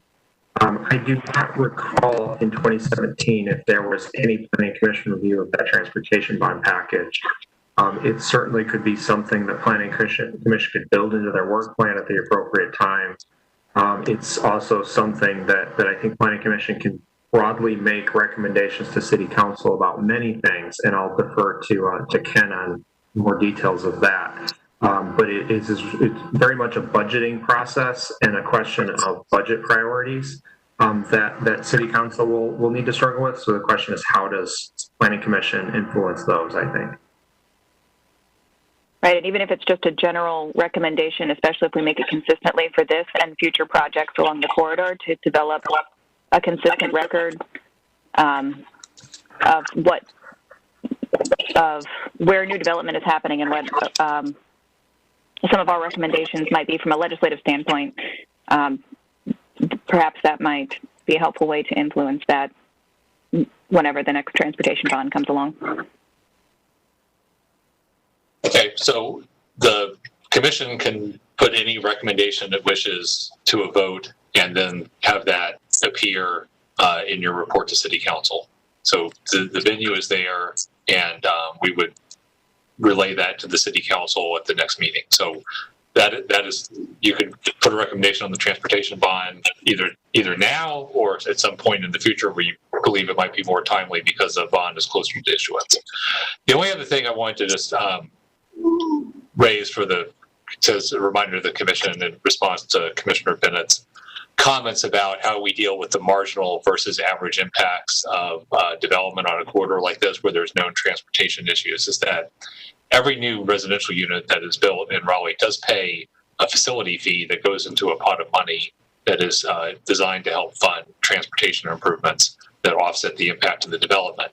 Now, that said, the magnitude of the fee and the fact that the incremental development along this corridor is going to be relatively small compared to the amount of development that's already on the ground, means that the new development here is not going to generate nearly enough money to fund, the improvements of the scale that are needed on Buffalo. But there is a contribution that is made by new development into this fund for funding transportation improvements. Okay, thank you, Ken. And I see a few more comments. I think also trying to kind of wrap things up and make a decision. Commissioner O'Haver. I have a question for Jason as a follow-up to Ms. Bennett's concern, because I understand sort of the struggle there. But do I remember, Jason, that in some of the earlier conversations, some of these previous developments and future developments, the roadway, the appropriate area to make the improvements is not available, so they paid a fee in lieu? Because I thought during the first conversation on this meeting, there was a question even at that point, but this applicant does have the ability and is making the improvements. Am I correct in that statement? I think that there's a couple different aspects to that question. Some of the current subdivision and rezoning activity that's going on in this area is not on Buffalo Road, where this case is, and they don't have an obligation to make frontage improvements to Buffalo Road when they don't front Buffalo Road. So that is certainly an issue that can be considered about how the location of this site relative to the challenges we have affects what infrastructure will happen because of it. I think that there have been historically other developments along Buffalo and in many other places that have paid fees in lieu. Some of those developments were, and I'm not naming specific ones because I have not looked into this question, but if they were built outside of the city limits and then later annexed, they weren't subject to any of the city's regulations and probably didn't pay a fee in lieu at that time, where, of course, the city subdivision code and requirements have evolved over time. They've been relatively stable since 2013, requiring what's in our street design manual right now and requiring fees in lieu. But earlier versions of that street design manual had different requirements and would have resulted in either different fees in lieu or different ways to tackle that issue. I think that this is a site that lends itself well to having most of those improvements made, though certainly I don't think they can all be made. You can't necessarily build that widening up to the exact property line, especially on what we would call like a downstream side, where an abrupt end of wide pavement results in a potentially unsafe situation. I think that answers your question, but I'll see if you have a follow-up. I think that answers my question. I think, again, I believe Ms. Lampman has some follow-up, Matt, but I'm ready to make a motion when it's appropriate. Okay, thank you. So one final question from Commissioner Lampman. I just wanted to confirm, and I think that this is just correct. I believe Riverwalk Townhomes and Towns at Stone Ridge have already been approved. The Blue Run Lane is going into council. I believe it's going to be in public comment for November 4th. That one, I know they switched it, in my opinion, they switched it unfortunately to single family home and an R6, which actually increased the density and increased the traffic counts. So that was unfortunate in that one. I think as an R4, it would have been fine in terms of development and proper traffic additions, even though this particular stretch can't really handle much more. I also wanted to confirm that even though all of these sites will be developed and each home that goes on online does pay a fee to a general fund, which will be spread throughout the city. It's not just like it's going to be allocated to Buffalo Road. So I think all of that's important to note. All that being said, I think the applicant has made great strides to help this stretch. I think that their additional lanes are appropriate, and I want to thank them for that. So thanks. Brian, if you want to make your motion, that's fine. I'm going to bring it back to the table, and if someone would like to make a motion, then I'll recognize them to speak. Commissioner O'Haver, did you want to make a motion? I see Ms. Fox has her hand up. Sorry. Commissioner Fox. Going to state my support for, I think, the direction that Commissioner O'Haver was going in, and propose some language for how we make a recommendation. This is a 3-part motion, which I'm going to go through. I'd like to recommend approval for zoning case Z2420 as it is reasonable and in the public interest and consistent with the comprehensive plan, specifically policies related to compact development, infill development, and zoning for housing. Second part of the motion is in our report to City Council, I would like to stress safety concerns that have been brought to the Commission, and also draw attention to the number of cases that have been improved or are pending along Buffalo Road. Perhaps that will assist City Council in reprioritizing this project in light of other projects. The third part of the motion, I believe we've already done this before, but I'd like to also mention it again, is refer to our Transportation Committee, a discussion on strategies for addressing cumulative change caused by incremental development. Do we have a second? Commissioner Lampman? Can I, Roberta, can we, I guess it's a question, can we encourage council to prioritize this corridor? Can we strengthen that language a little bit? I don't believe that we can. Okay. Yeah. Commissioner Lampman, could you just verbalize it? Second, thank you. Okay, thank you. So we have a motion and a second. We will now take roll call. Shanika, if you would please. Commissioner Bennett, how do you vote? Nay. Commissioner Fox? Aye. Commissioner Hicks? Aye. Commissioner Lampman? Aye. Commissioner Mann? Aye. Commissioner McIntosh? Nay. Commissioner Miller? Aye. Commissioner O'Haver? Aye. Chair Thomas-Lowe? Aye. Commissioner Winters? Nay. Nay. All right, so the motion passes 7-3. Thank you, everybody.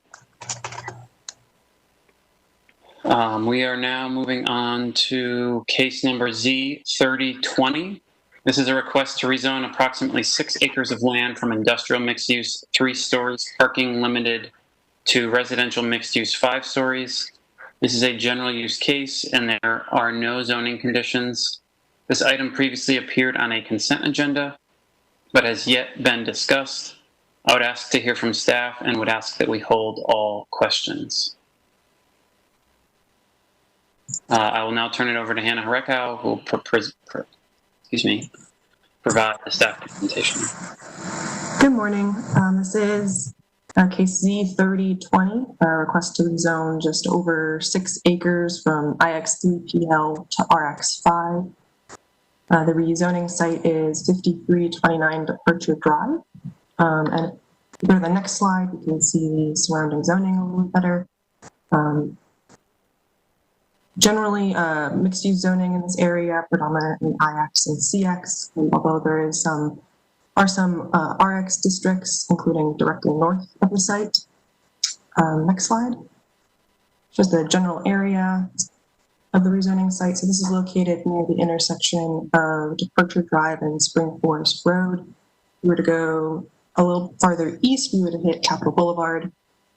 Directly around the rezoning site is a mix of commercial and light industrial uses along Departure Drive, a few office uses farther down Spring Road, sort of a diversity of residential uses directly to the north and farther west of the site. So the next slide will show us a close-up of the property. You can see directly to the north is a relatively new apartment building, and the site abuts the shopping center to the west.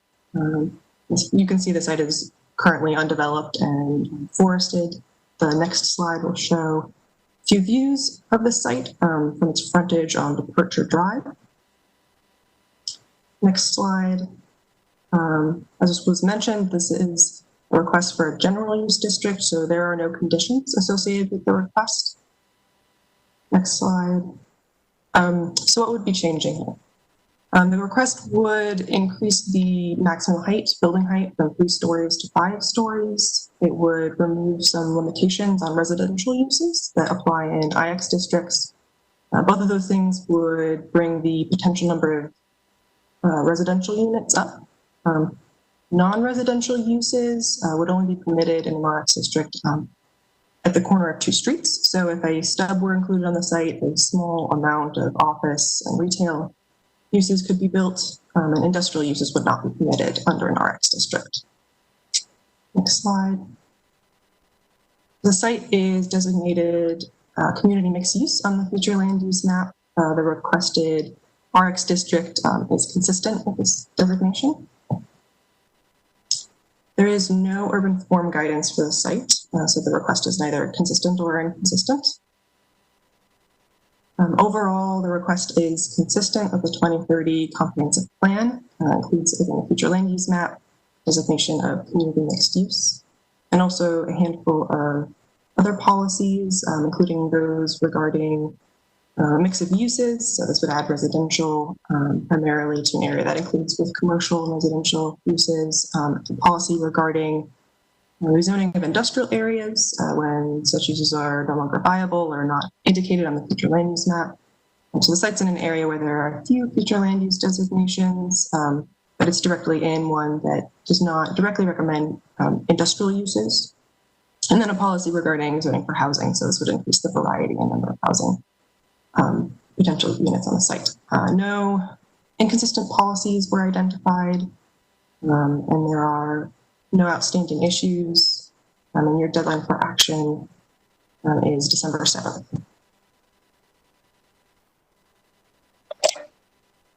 Okay, thank you very much, Hannah. We will next hear from the applicant, Travis Fensel. Hello, hello, Commission and Chair. Thank you for your time. Thank you, staff, for a very thorough and well-written report. I know it's been a long meeting, so I'm going to cut my comments short. Travis Fensel with TWG Development. We're out of Indianapolis, Indiana. We have looked at Raleigh for some time to do a project. We would like to do a project here that would be a affordable and working housing project. We would anticipate the rents to be between 40 and 60% of median income for our residents. We have submitted a preliminary application to the state for a bond project to help finance this project on the site. We've asked the city to look at this rezoning. We believe it's consistent with the comprehensive plan, as the staff has pointed out.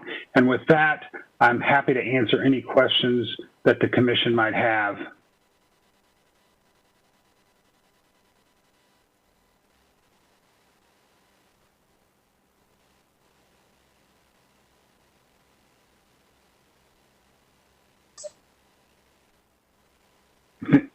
Sorry about that. Thank you very much for that presentation. I'll now bring it back to the table for any questions or comments for either staff or the applicant.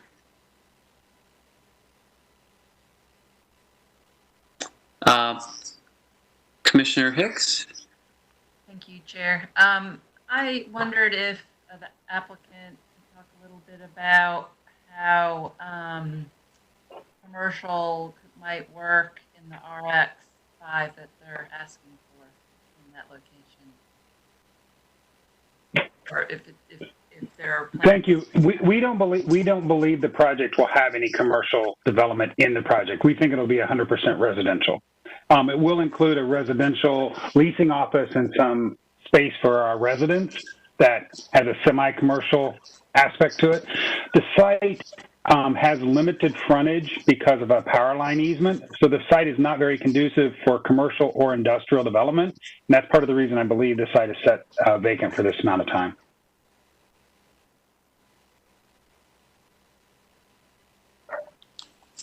Okay, thank you. Any other questions or comments right now for either staff or the applicant?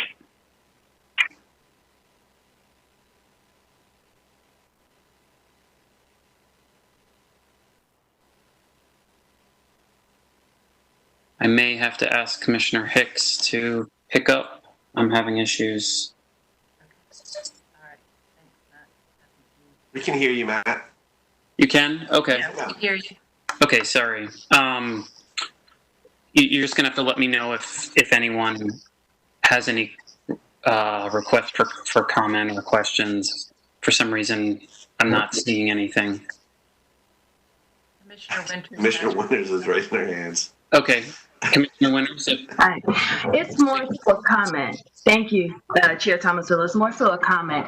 I am encouraged to hear the awareness and need for affordable housing. I'm sure we all are. But I also want to bring to the commissioner's awareness that when we're hearing this, it seems to be specified to designated areas and not throughout Raleigh. And that, while in the immediate individually is great to addressing the need, it will have a compound an issue later in terms of scattered sites with distribution and lack thereof. So again, great to hear about affordable housing is something that is needed, but we also need it throughout all of the city, as well as housing opportunities, not rent, but then that can begin to create generational wealth throughout the city as well, and not just allocated areas. Just wanted to make that comment, but thank you so much for this presentation. Okay, thank you very much, Commissioner Winters. Any other comments? My video is still not working, so I'll just need a hand, maybe from Commissioner Hicks, if you can just make note. I'm not seeing any hands up. Okay. When seeing none, would fellow commissioner like to make a motion?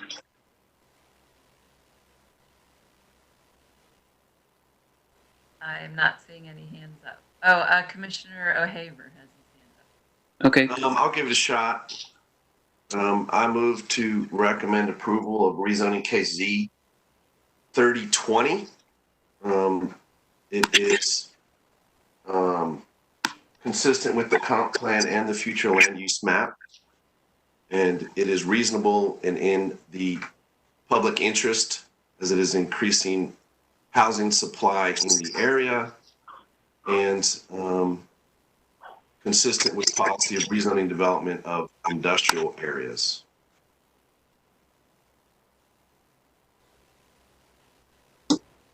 Second. Commissioner Mill. Oh, sorry.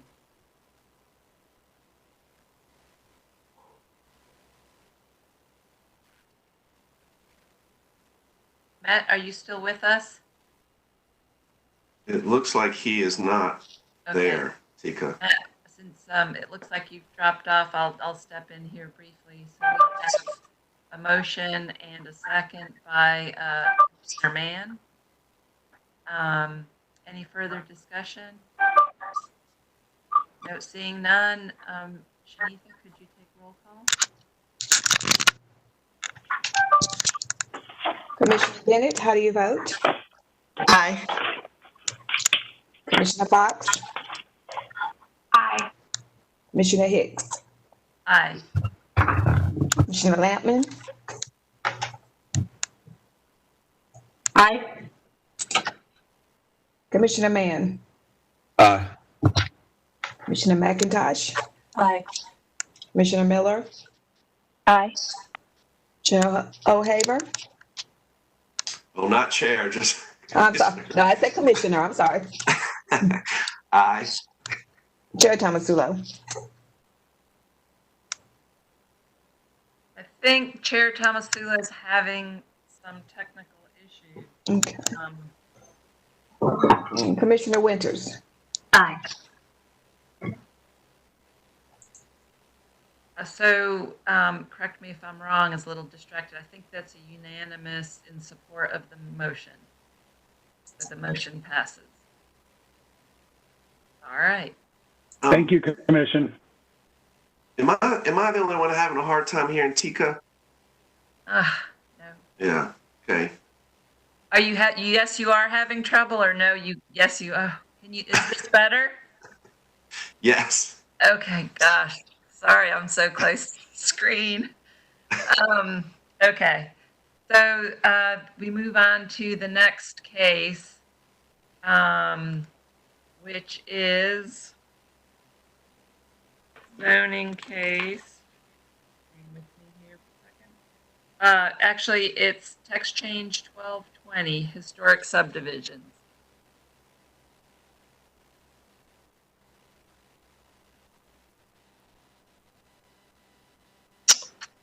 So this case, text change TC 1220 was discussed at your last meeting.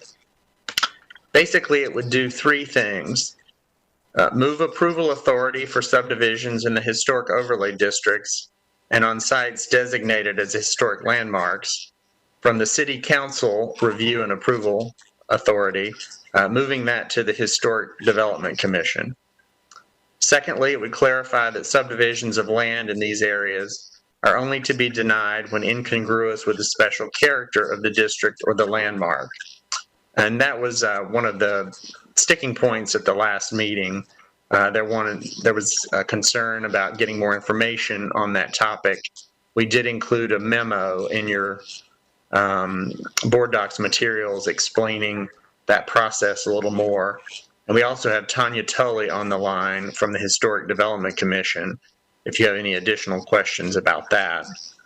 And the last thing this text change would do is align the Unified Development Ordinance with recent changes to state law, clarifying that appeals of Historic Development Commission decisions are made directly to Wake County Superior Court instead of the Board of Adjustment, as our code currently outlines the process. We can go into more detail if you'd like, or open it up for discussion. Since I can't see everybody, I'm scrolling through here. Thank you. Seeing no hands up, we'll open it up for discussion. And it looks like Chair Tomasulo's back. You're muted. You're showing, Chair Tomasulo, you're showing your mute button. Okay. Okay, so we'll bring it back to the table for discussion. Does anybody have any questions? I do have a question. I hope it's not redundant. So basically, in terms of the commission's role, when we see these subdivision cases, we would essentially just be voting on yes, it's incongruous, or no, it's not. And that would be the Historic Development Commission that would be reviewing these. Currently, it's the City Council, so it's moving the review to the Historic Development Commission. So the Planning Commission would not see these. Thank you for that clarification. Okay. And if I don't, seeing no further questions or hands up, do we have a motion?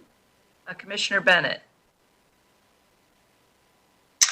Thank you. My question is that the current guidance now with council's review? So currently there is not really a lot of specific guidance given. So this would be adding some decision-making criteria to the process, which currently lacks any. Okay, I don't have an issue at all with this text change. I don't have an issue with shifting the authority to the Historic District Commission, which, I mean, it seems to make sense to me. My issue is I feel like they're being told how to decide whether or not to approve a subdivision, given that it's the Historic District, the Historic Commission. I'm assuming they have the knowledge and the expertise to know how to evaluate these subdivisions and whether or not something should be approved. And I'm just uncomfortable with text telling them you can only deny this if, because I just feel like that opens the door for, we start getting that type of guidance. You can only approve if, you can only deny it. I think you have to give the body the respect of making a intelligent decision based on the information that they're given, and not tell them you can only deny this if. So this is a quasi-judicial evidentiary process. Perhaps Mr. York can weigh in, but those decisions do need standards by which they are to be evaluated. It is not a legislative decision or an advisory decision. So they have to have guidance by which they make a decision and a determination. I understand that. I'm just not good with the guidance saying you can only deny it if, because if that's the case, then why have the commission? The commission has, this is David York, the commission has to make the determination of, after the evidentiary hearing, of whether they've met the standard, which is congruity, which is the standard that the Historic Commission applies already to all their certificate of appropriateness requests. It's a statutory standard. We just took the language from the statutory standard and inserted it into the UDO. It's not, it may be worded differently than other standards you're used to seeing in the UDO, but the same applies. You can't approve any kind of special use permit, variance, design adjustment, unless specific findings are met. You could word that in the negative as well. You could only deny a case if one of the findings are not met. And all we've done here is use the statutory language, which my understanding, after consultation with staff that support the Historic Development Commission, that they're used to applying. And I think that's what was put in the memo. This is a standard they're very familiar with and that they're used to applying. And so that's why we brought it forward. It's somewhat dictated by the statute. I hope that answers your question. So the commission is only ruling, their only question is whether or not the subdivision is congruent with the district. That's all they're looking at?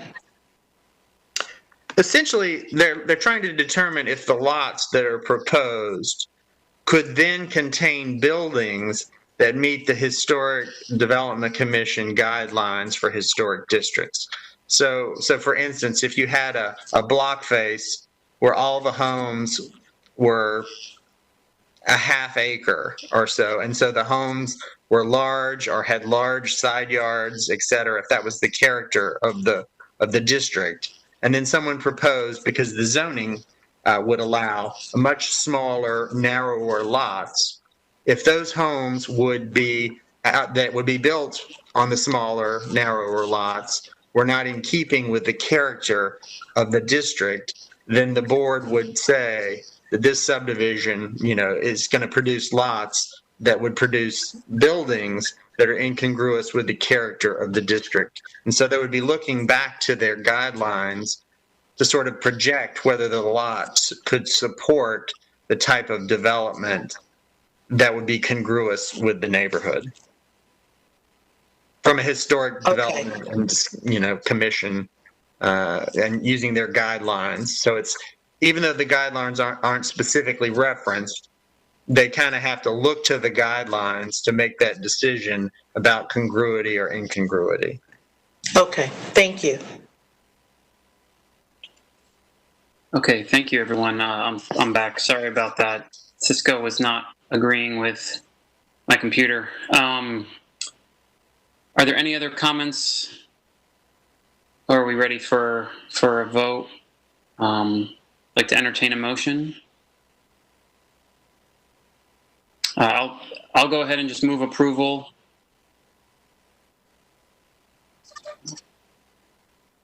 of TC 1220, that it is in the public interest and consistent with the, goals for the Historic Development Commission. Commissioner Fox? Friendly amendment. I'd also like to move to adopt the proposed consistency statement dated October 13th, 2020, contained in the agenda materials, and to recommend approval of the zoning text amendment. Great, thank you.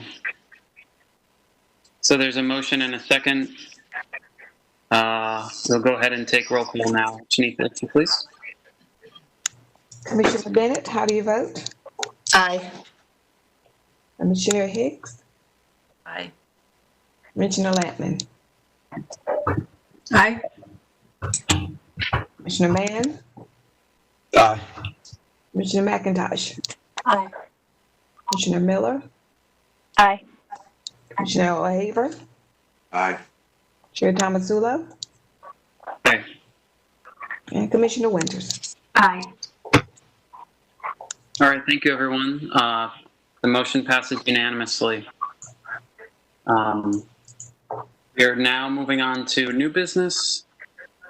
This is TC 820. This was placed here on the agenda.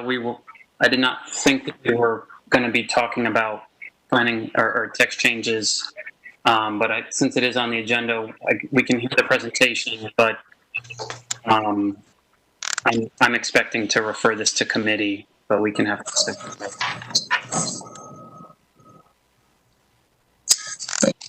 Thank you. Good morning. This is Mark Hall with Planning and Development. Okay, this is a TC 8-20, which is short-term rental. This is a text change that would amend the UDO to repeal the homestay regulations and replace them with regulations for short-term rental. It would also amend the UDO to allow short-term rental in certain zoning districts that permit residential uses. This was initiated by the City Council in March of this year. At the desire of the City Council, this will allow more housing options. It will, short-term rental will identify lodging accommodations that do not exceed 30 days, and it will be permitted as a limited use within all zoning districts. This text change will remove the homestay language and from the allowed principal use table and replace it with short-term rental. The short-term rental as a permitted use within the overnight lodging category, And there will also be a definition for short-term rental provided in the new language.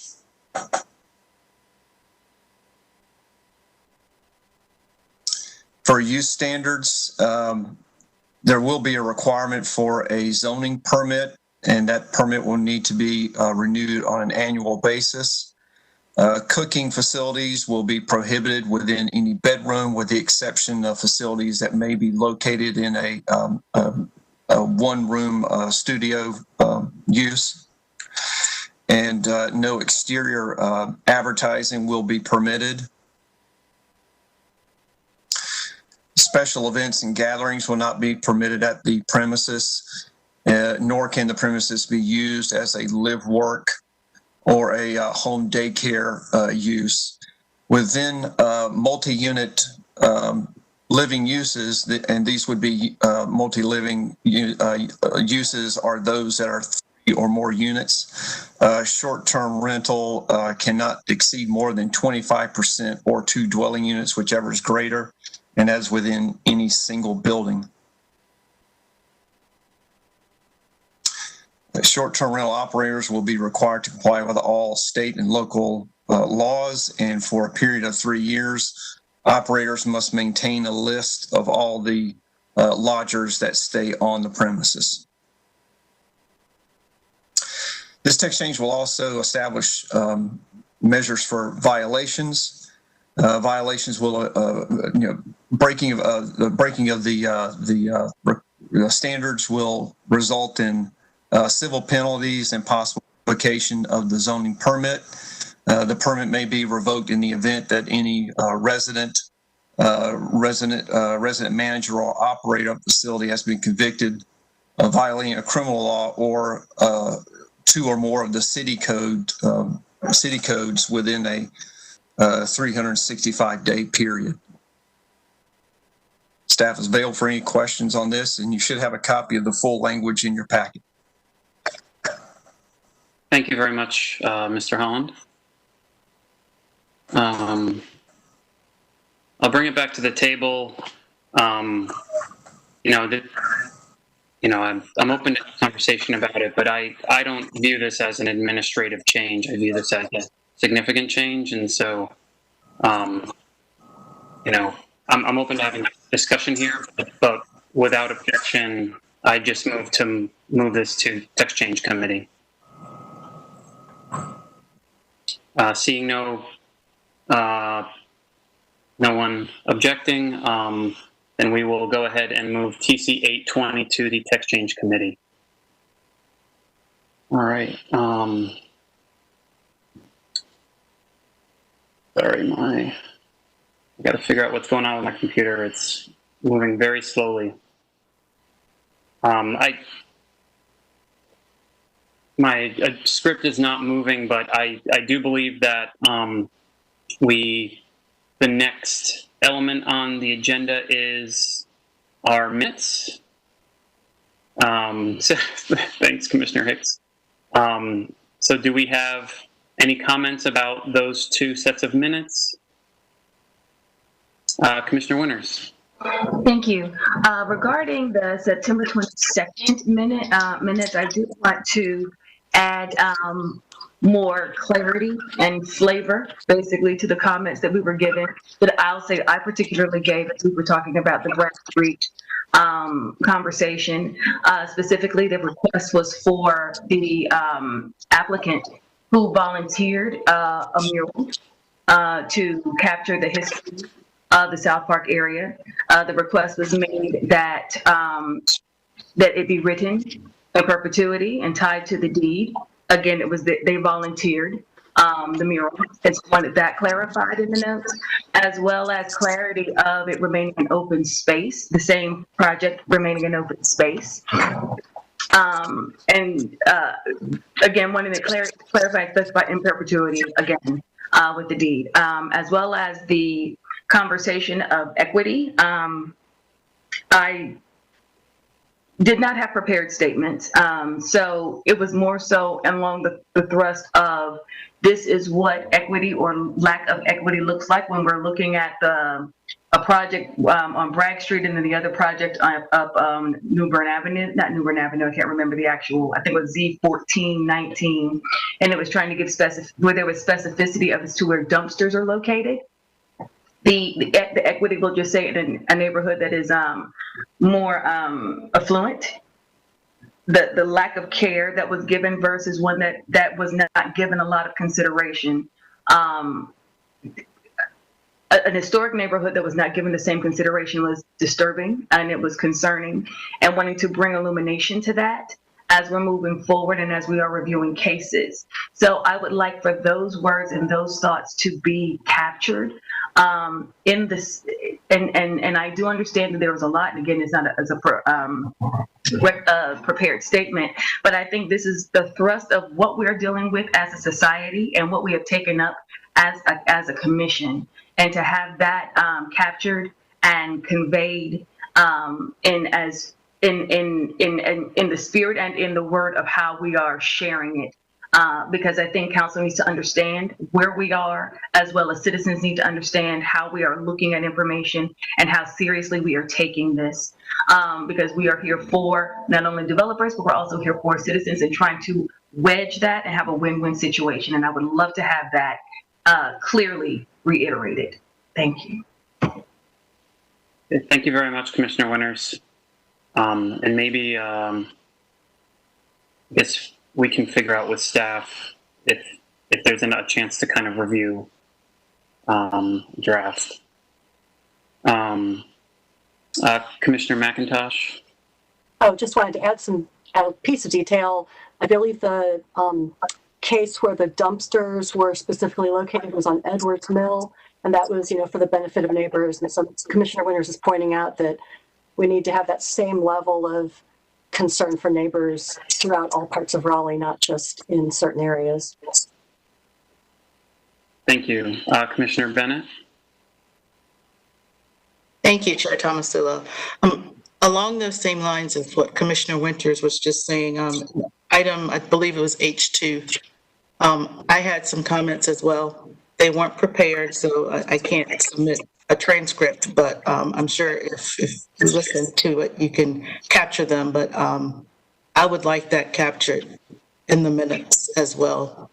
And not just my comments. I mean, I'm not special. I think when we have comments, they should be captured in the minutes in as much detail as is possible, because I believe it's important for council and whoever else wants to view our minutes to understand what our discussions are. I don't assume that everybody is watching these meetings, but I think it's important that they understand the discussions that we're having, and we're just not voting yay and nay on these items. There's a lot of context around the decisions we're making, and I'd like that captured in the minutes. Thank you, Commissioner Bennett. And I think, following up on these comments, I think one thing that, as I've kind of gotten to understand my role as chairperson, but also just learning more, even though I've been on here for 5 years, just learning about how staff works, how things operate. It's definitely, this is the busiest I've seen this commission. I think some of it was due to COVID. Some of it's due to being virtual. It's just a lot more work for staff that I'm seeing on the back end.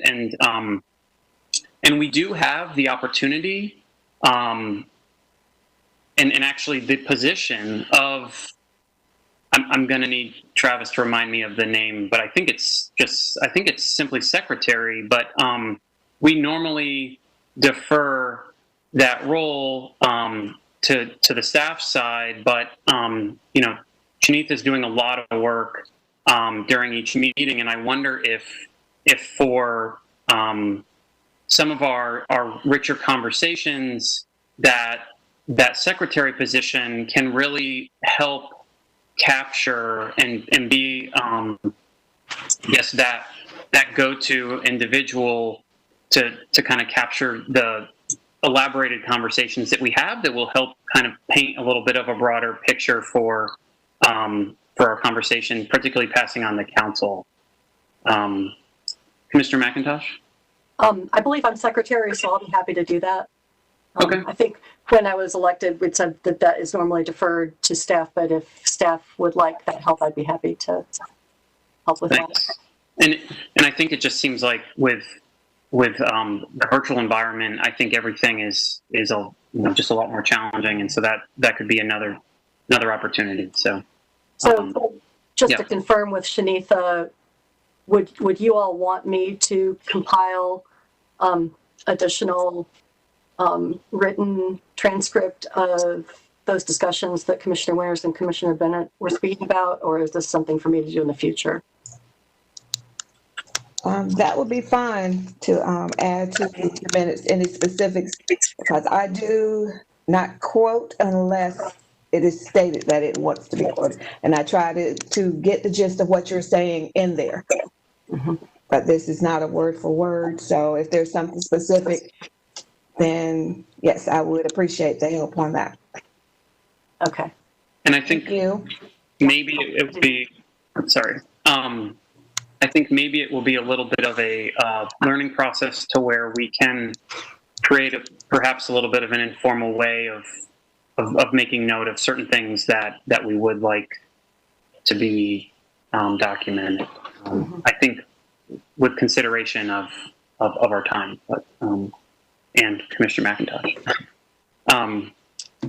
Commissioner Lampman? Sorry. Sorry, my computer's on a delay. Along that same line, on page 6 of the 922 virtual PC minute, agenda item E5, that's 522 Needham Road. I would like to have greater emphasis put on the traffic burdens to Buffalo Road. Also stating that an R6 designation with single-family homes creates even more traffic than townhomes, and that the discussion was to reject the R6 designation and allow for, just keep it at the R4 to avoid increasing the density and increasing traffic on Buffalo Road. Okay, thank you. Any more notes? Commissioner Hicks? Excuse me. On the Planning Commission virtual meeting notes, agenda item CT220 Midtown. I just happened to take notes on this, but the comments covered for Patrick Bolin with his concerns about addressing stormwater in the area. Just to add some specificity, he specifically asked what the plans were for stormwater management at Industrial Drive. I think that was a specific concern of his. And then he specifically requested an explanation of stormwater management at Industrial Drive. Okay, thank you. Any final questions or updates? Okay, seeing none, without objection, with those updates, I will move to approve the last 2 minutes. Seeing none, the motion passes. We'll move on to a report from, I think, myself.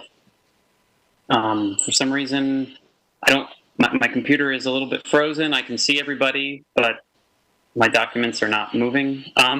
So I do believe that I'd like to wish a little bit of a congratulations to Commissioner Miller for a new little one.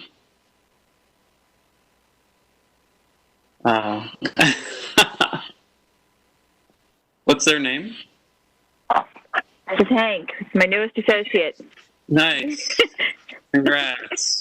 He will be helping us with future meetings, I'm sure. Great. You look happy and healthy.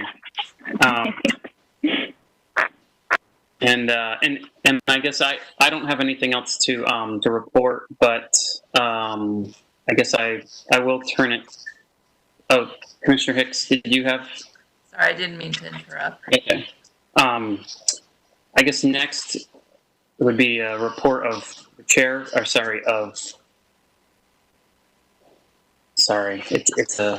I'm struggling a little bit today with my buggy with Mr. Bowers, and maybe sorry, yeah, I'm missing something. So typically we ask for a report from the members.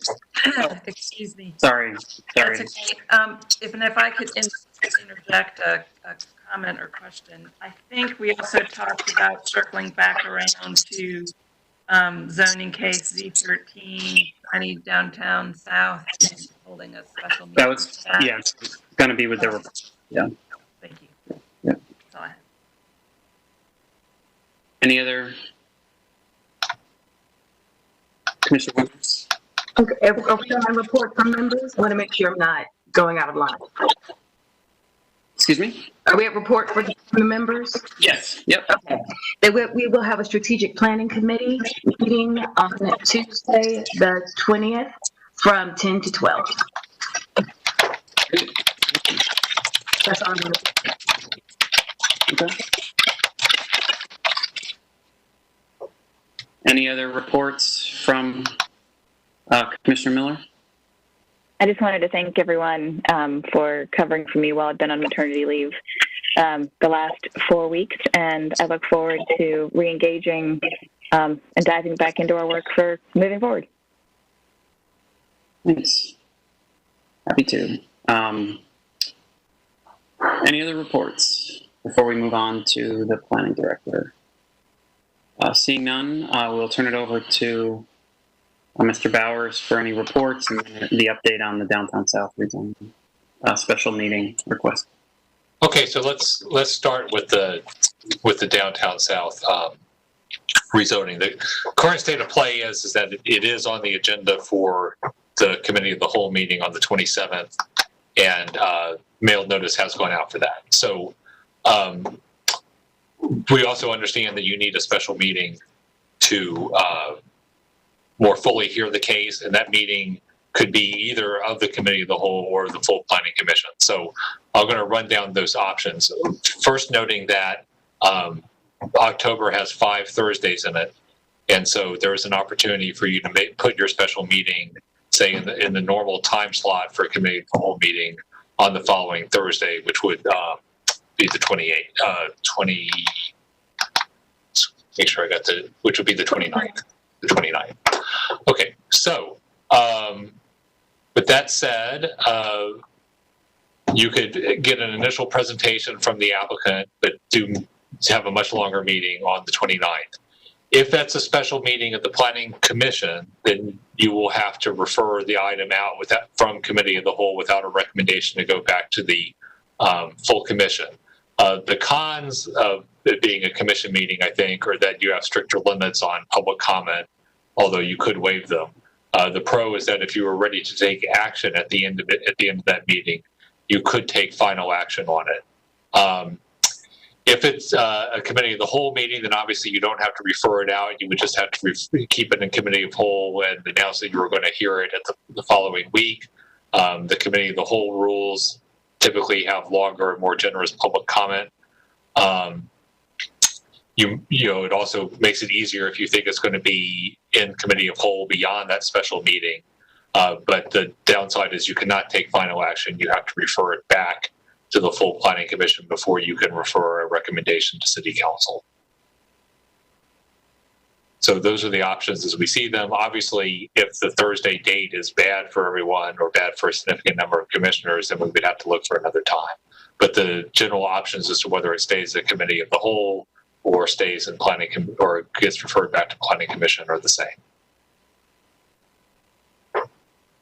And your 90-day clock on this just started ticking as of today.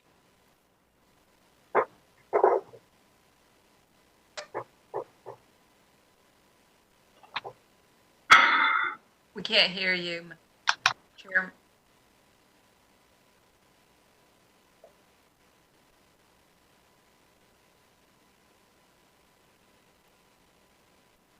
While Chair Tomasula, while you're working on your audio, I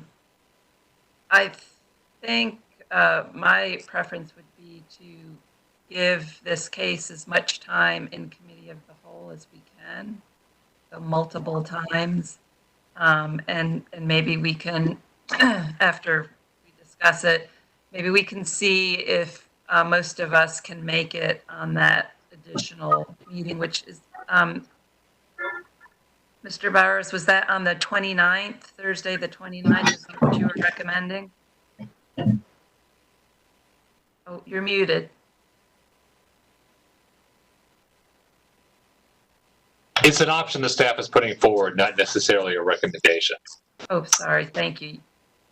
So that's an option for us. So that's what I would support is hearing it at the next committee of the whole meeting and then planning to hear it again on the 29th. And maybe we could poll commissioners to see if that works. Commissioner Winters? I thank you for that. Just a thought on with the committee of the whole being on 1022 and what we have on our plate. Is it possible to try to consider having a hard stop so we can begin to begin hearing downtown south projects? Because St. Albans is a massive project and we have heard a lot about it, but trying to find a place of a hard stop to give considerable time also to the introduction of downtown south is my request. Thank you, Commissioner Winters. Yeah, I think that's a really good point. And correct me if I'm wrong, Mr. Bowers, but we have 3 cases that will be at committee of the whole the next meeting. Is that correct?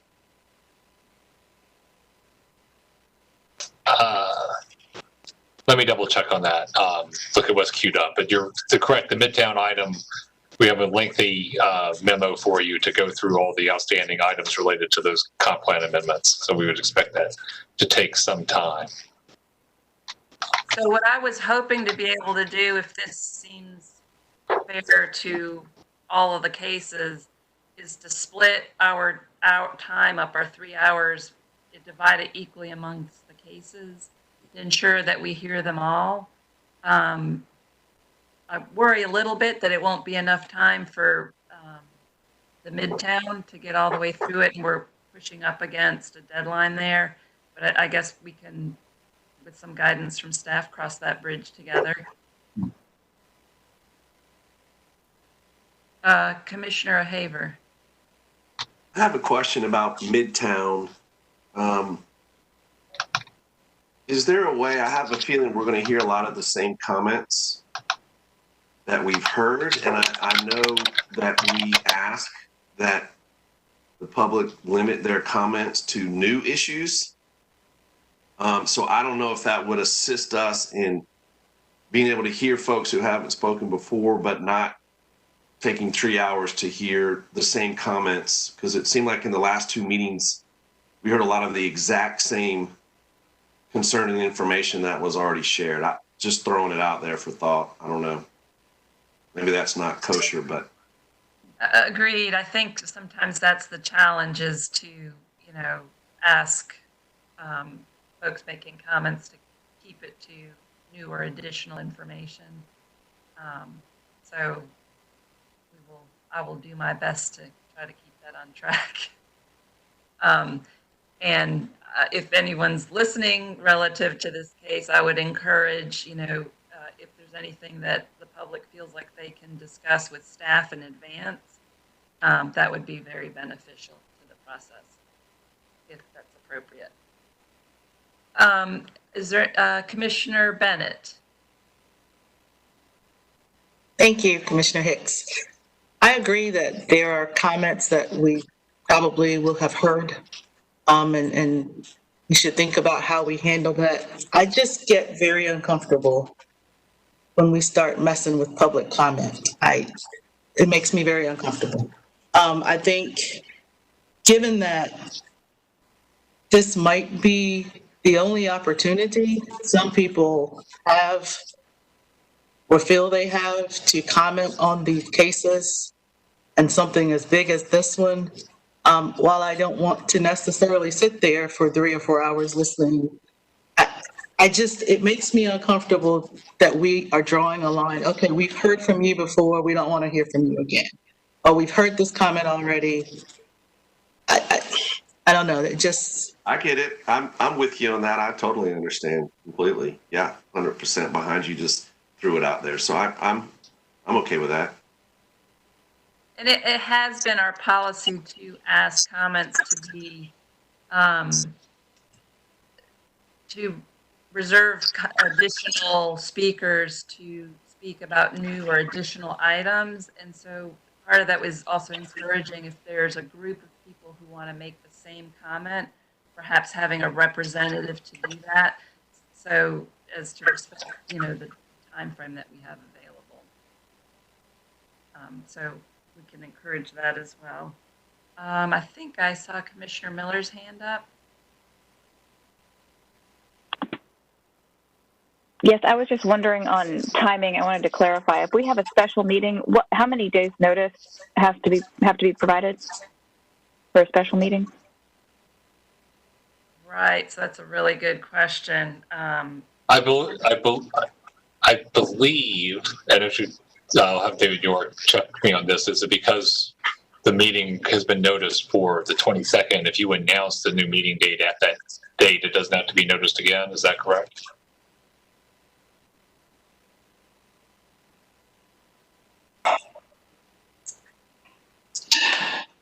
I want to say there's a minimum of 48-hour notice for a special called meeting. And so you're talking about announcing a special called meeting a week in advance, which is ample time.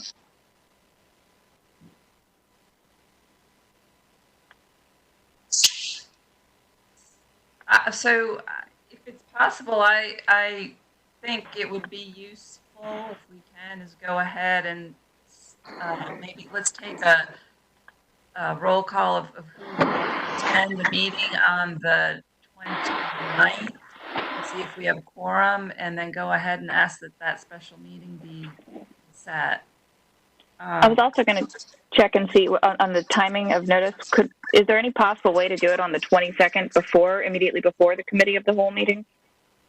So that perhaps, I know that would make for a long meeting that day, but that might be able to help us pull this item out of the agenda and hear it before the 4 o'clock meeting and give it its own time then. And then we could have the other 2 items on the committee of the whole meeting. Well, I think the issue is that we've already sent out mailed notice for the meeting at a specific time. And so it might be confusing to try to send out, and we don't think we have time to get out another mailed notice with a corrected time on it. So holding it earlier in the day on the 22nd, I don't believe is feasible. I was more thinking holding a special meeting on the 22nd at an earlier time. No. As opposed to an earlier committee of the whole meeting. I'm also getting some suggestions to try to hold a special meeting on Friday the 23rd. I don't know, that's not a normal day for us. Is that an option? And is there support for that?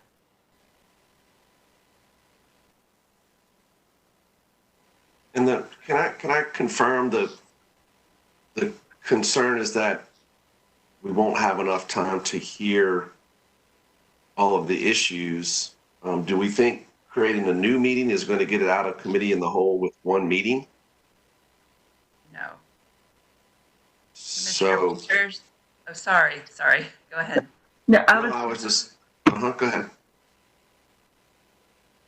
I was trying to give clarity to the request because it is such a, no, I don't think it's going to move it out sooner, but I think with the amount of information that needs to be discussed, giving it the time and attention that it deserves, where it is not, I'll say in a timing conflict, because we have a finite amount of time to try to address projects of such a massive scale. And also looking that we've given a smaller scale project, this is now the 3rd iteration of that. And this is going to be maybe twice the size and have just as many, if not more, impact in time and space.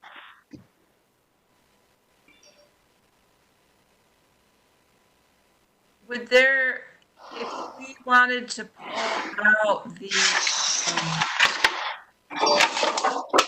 I think there were the stormwater concerns out as a special item and discuss that on the 22nd. Oh, sorry, can you hear me now? A little awkward. Would it be an option to pull out the stormwater concerns and discuss just that portion before the committee of the whole, the normal time on the 22nd? No, I'm seeing heads shaking no. Commissioner McIntosh. I guess I'd just like to reiterate, this is a huge project, and stormwater is, a huge concern, but so is equity and, community input, which it sounds like has not really happened. And we need a full public forum, and it needs to, at a minimum, follow our standard number of meetings where we pay attention to this. But for a project this size, it seems like we would have more meetings. The idea of limiting the number of meetings makes no sense at all to me. I know things need to keep moving, but this is a huge project that's going to affect this city for decades. Okay, I think maybe you misunderstood. I was suggesting pulling that one section to give it some additional time in addition to the normal commission.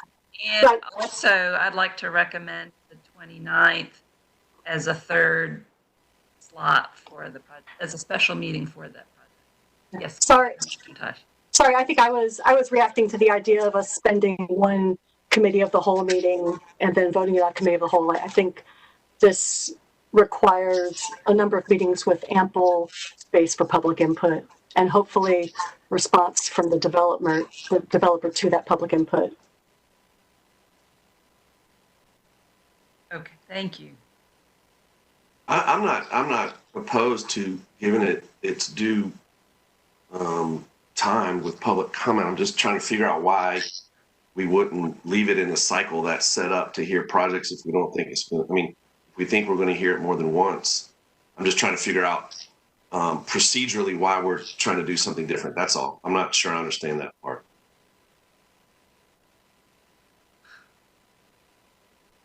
That's a good question. Commissioner Miller.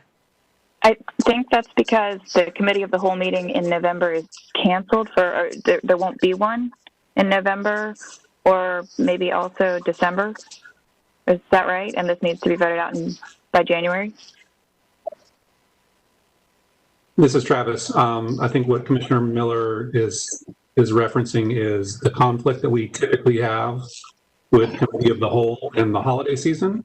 So what we have done in the past is just simply reschedule the committee of meetings at least in the month of November and oftentimes in the month of December as well. So we won't have an issue meeting if the committee wants to meet in November and December. Thank you. So I'd like to just poll with a show of hands. I think we can do it that way.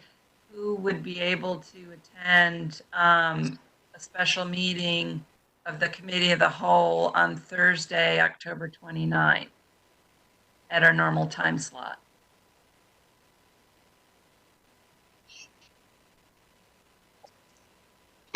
So I'm seeing two commissioners that would not be able to attend. Is that correct? Okay. So I think we would have quorum with that. Did somebody also request the 23rd? I did have a comment from the public that might be an option to meet. Oh, not on the 23rd, on the Friday. Sorry. 23rd. Oh, sorry. Sorry, I'm looking at the wrong calendar. Yeah, Friday the 23rd. Is that something we'd like to consider as an option as a commission? And is that something we could do? Would that be at 4? What time would that be on the 24th? That would be Friday the 23rd. Time? I'm sorry, who's speaking? Commissioner Lampman? What time? That's a good question. I think staff, did you have guidance on that for us? It's up to the commission. Obviously, if you have it at 4 and you run a 2-hour meeting, you're running it to the evening, but it might be worthwhile bumping that an hour earlier in the day. Do we have any suggestions?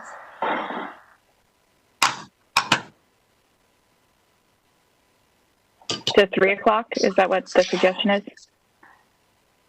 I'm sorry, could you repeat that, Commissioner Miller? That was a suggestion, yes.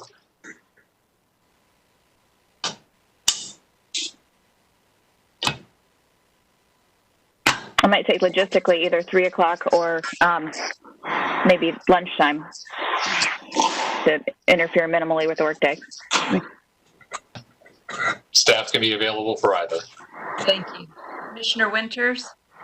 Well, I appreciate the suggestion. My concern is if we're trying to hear as much as possible, it may be a good idea to have it later in the day for availability for everyone.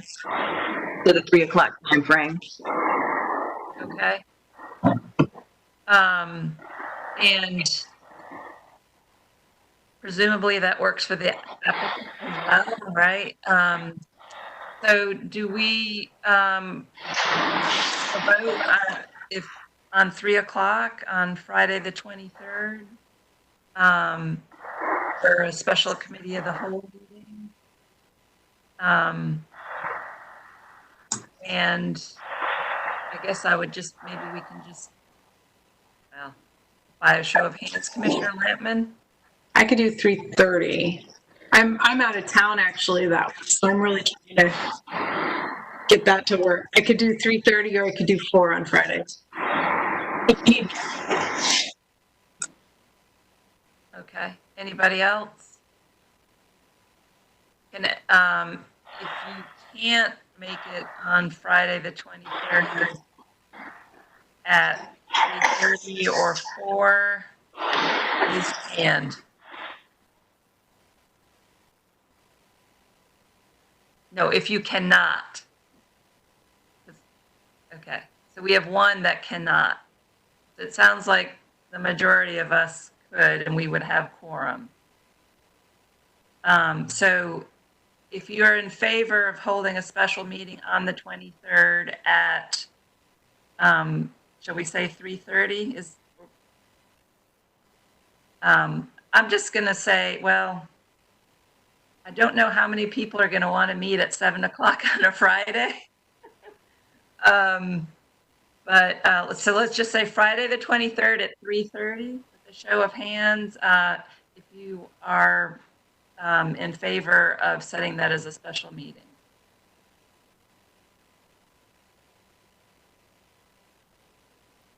Okay. So it looks like we are in favor of that. So I guess the request is to set a meeting for Friday the 23rd at 3:30 to discuss the 13, 20. Do we also want to schedule one for the 29th as well at this time? I'm seeing some yeses. So the second request would be to schedule a special meeting to hear rezoning case Z13 for Thursday, the 29th at 4 p.m.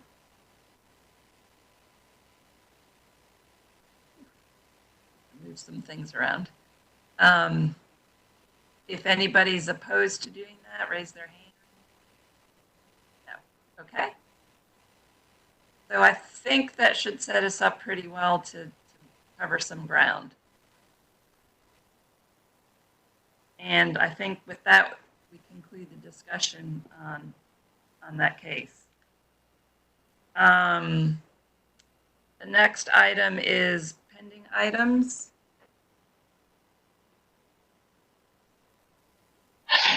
Excuse me. Yes. Vice Chair Hicks, just want to confirm, we're talking about the 23rd, the PC Committee of the Whole meeting regularly on the 22nd, special meeting on the 23rd, special meeting of the PC Committee of the Whole on the 29th. Yes, Committee of the Whole on the 29th. Gotcha. Thank you. Thank you. Okay.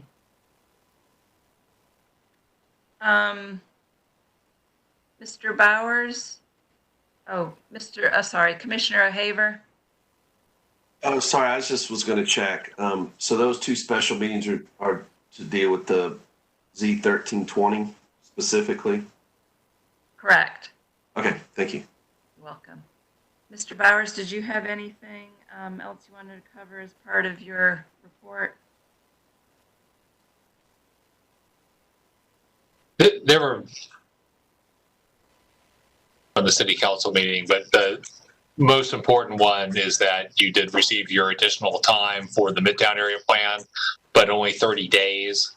And so your new deadline for action is the 28th. That means that you need to report this out at your last regular planning commission meeting of this month in order to meet that deadline, which is the 27th. Two other items went to public hearing on October 20th, including the Z4820 on St. Albans Drive and TC 1420 site plan, plot plan, PC revisions, which you would recommend unanimous approval for both of those.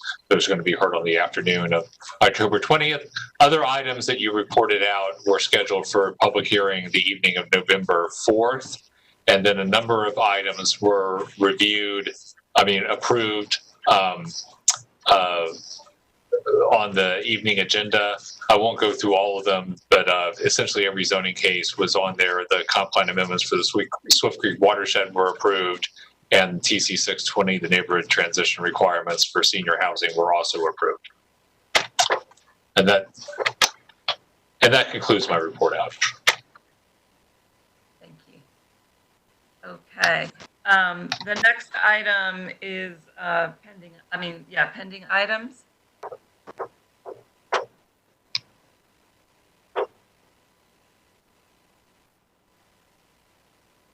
Does staff want to cover that in any way, or? This is Travis. That information is just there for your reference, so you know what's upcoming on future agendas. It's just a list of items that are in the queue, so to speak. I think the two major pieces of information here are related to subcommittees. So we heard earlier from Commissioner Winters that the Strategic Planning Committee will meet next Tuesday at 10. We also have set the schedule for the Transportation Committee. Commissioner Bennett has set the meeting for the fourth Thursday of the month at 3 o'clock. So that will happen immediately before the Committee of the Whole meeting from 3 to 4. Thank you very much. Okay, if there are no additional comments or questions, we are concluded. Thank you, everybody, for hanging in with some of our technology challenges. Take care.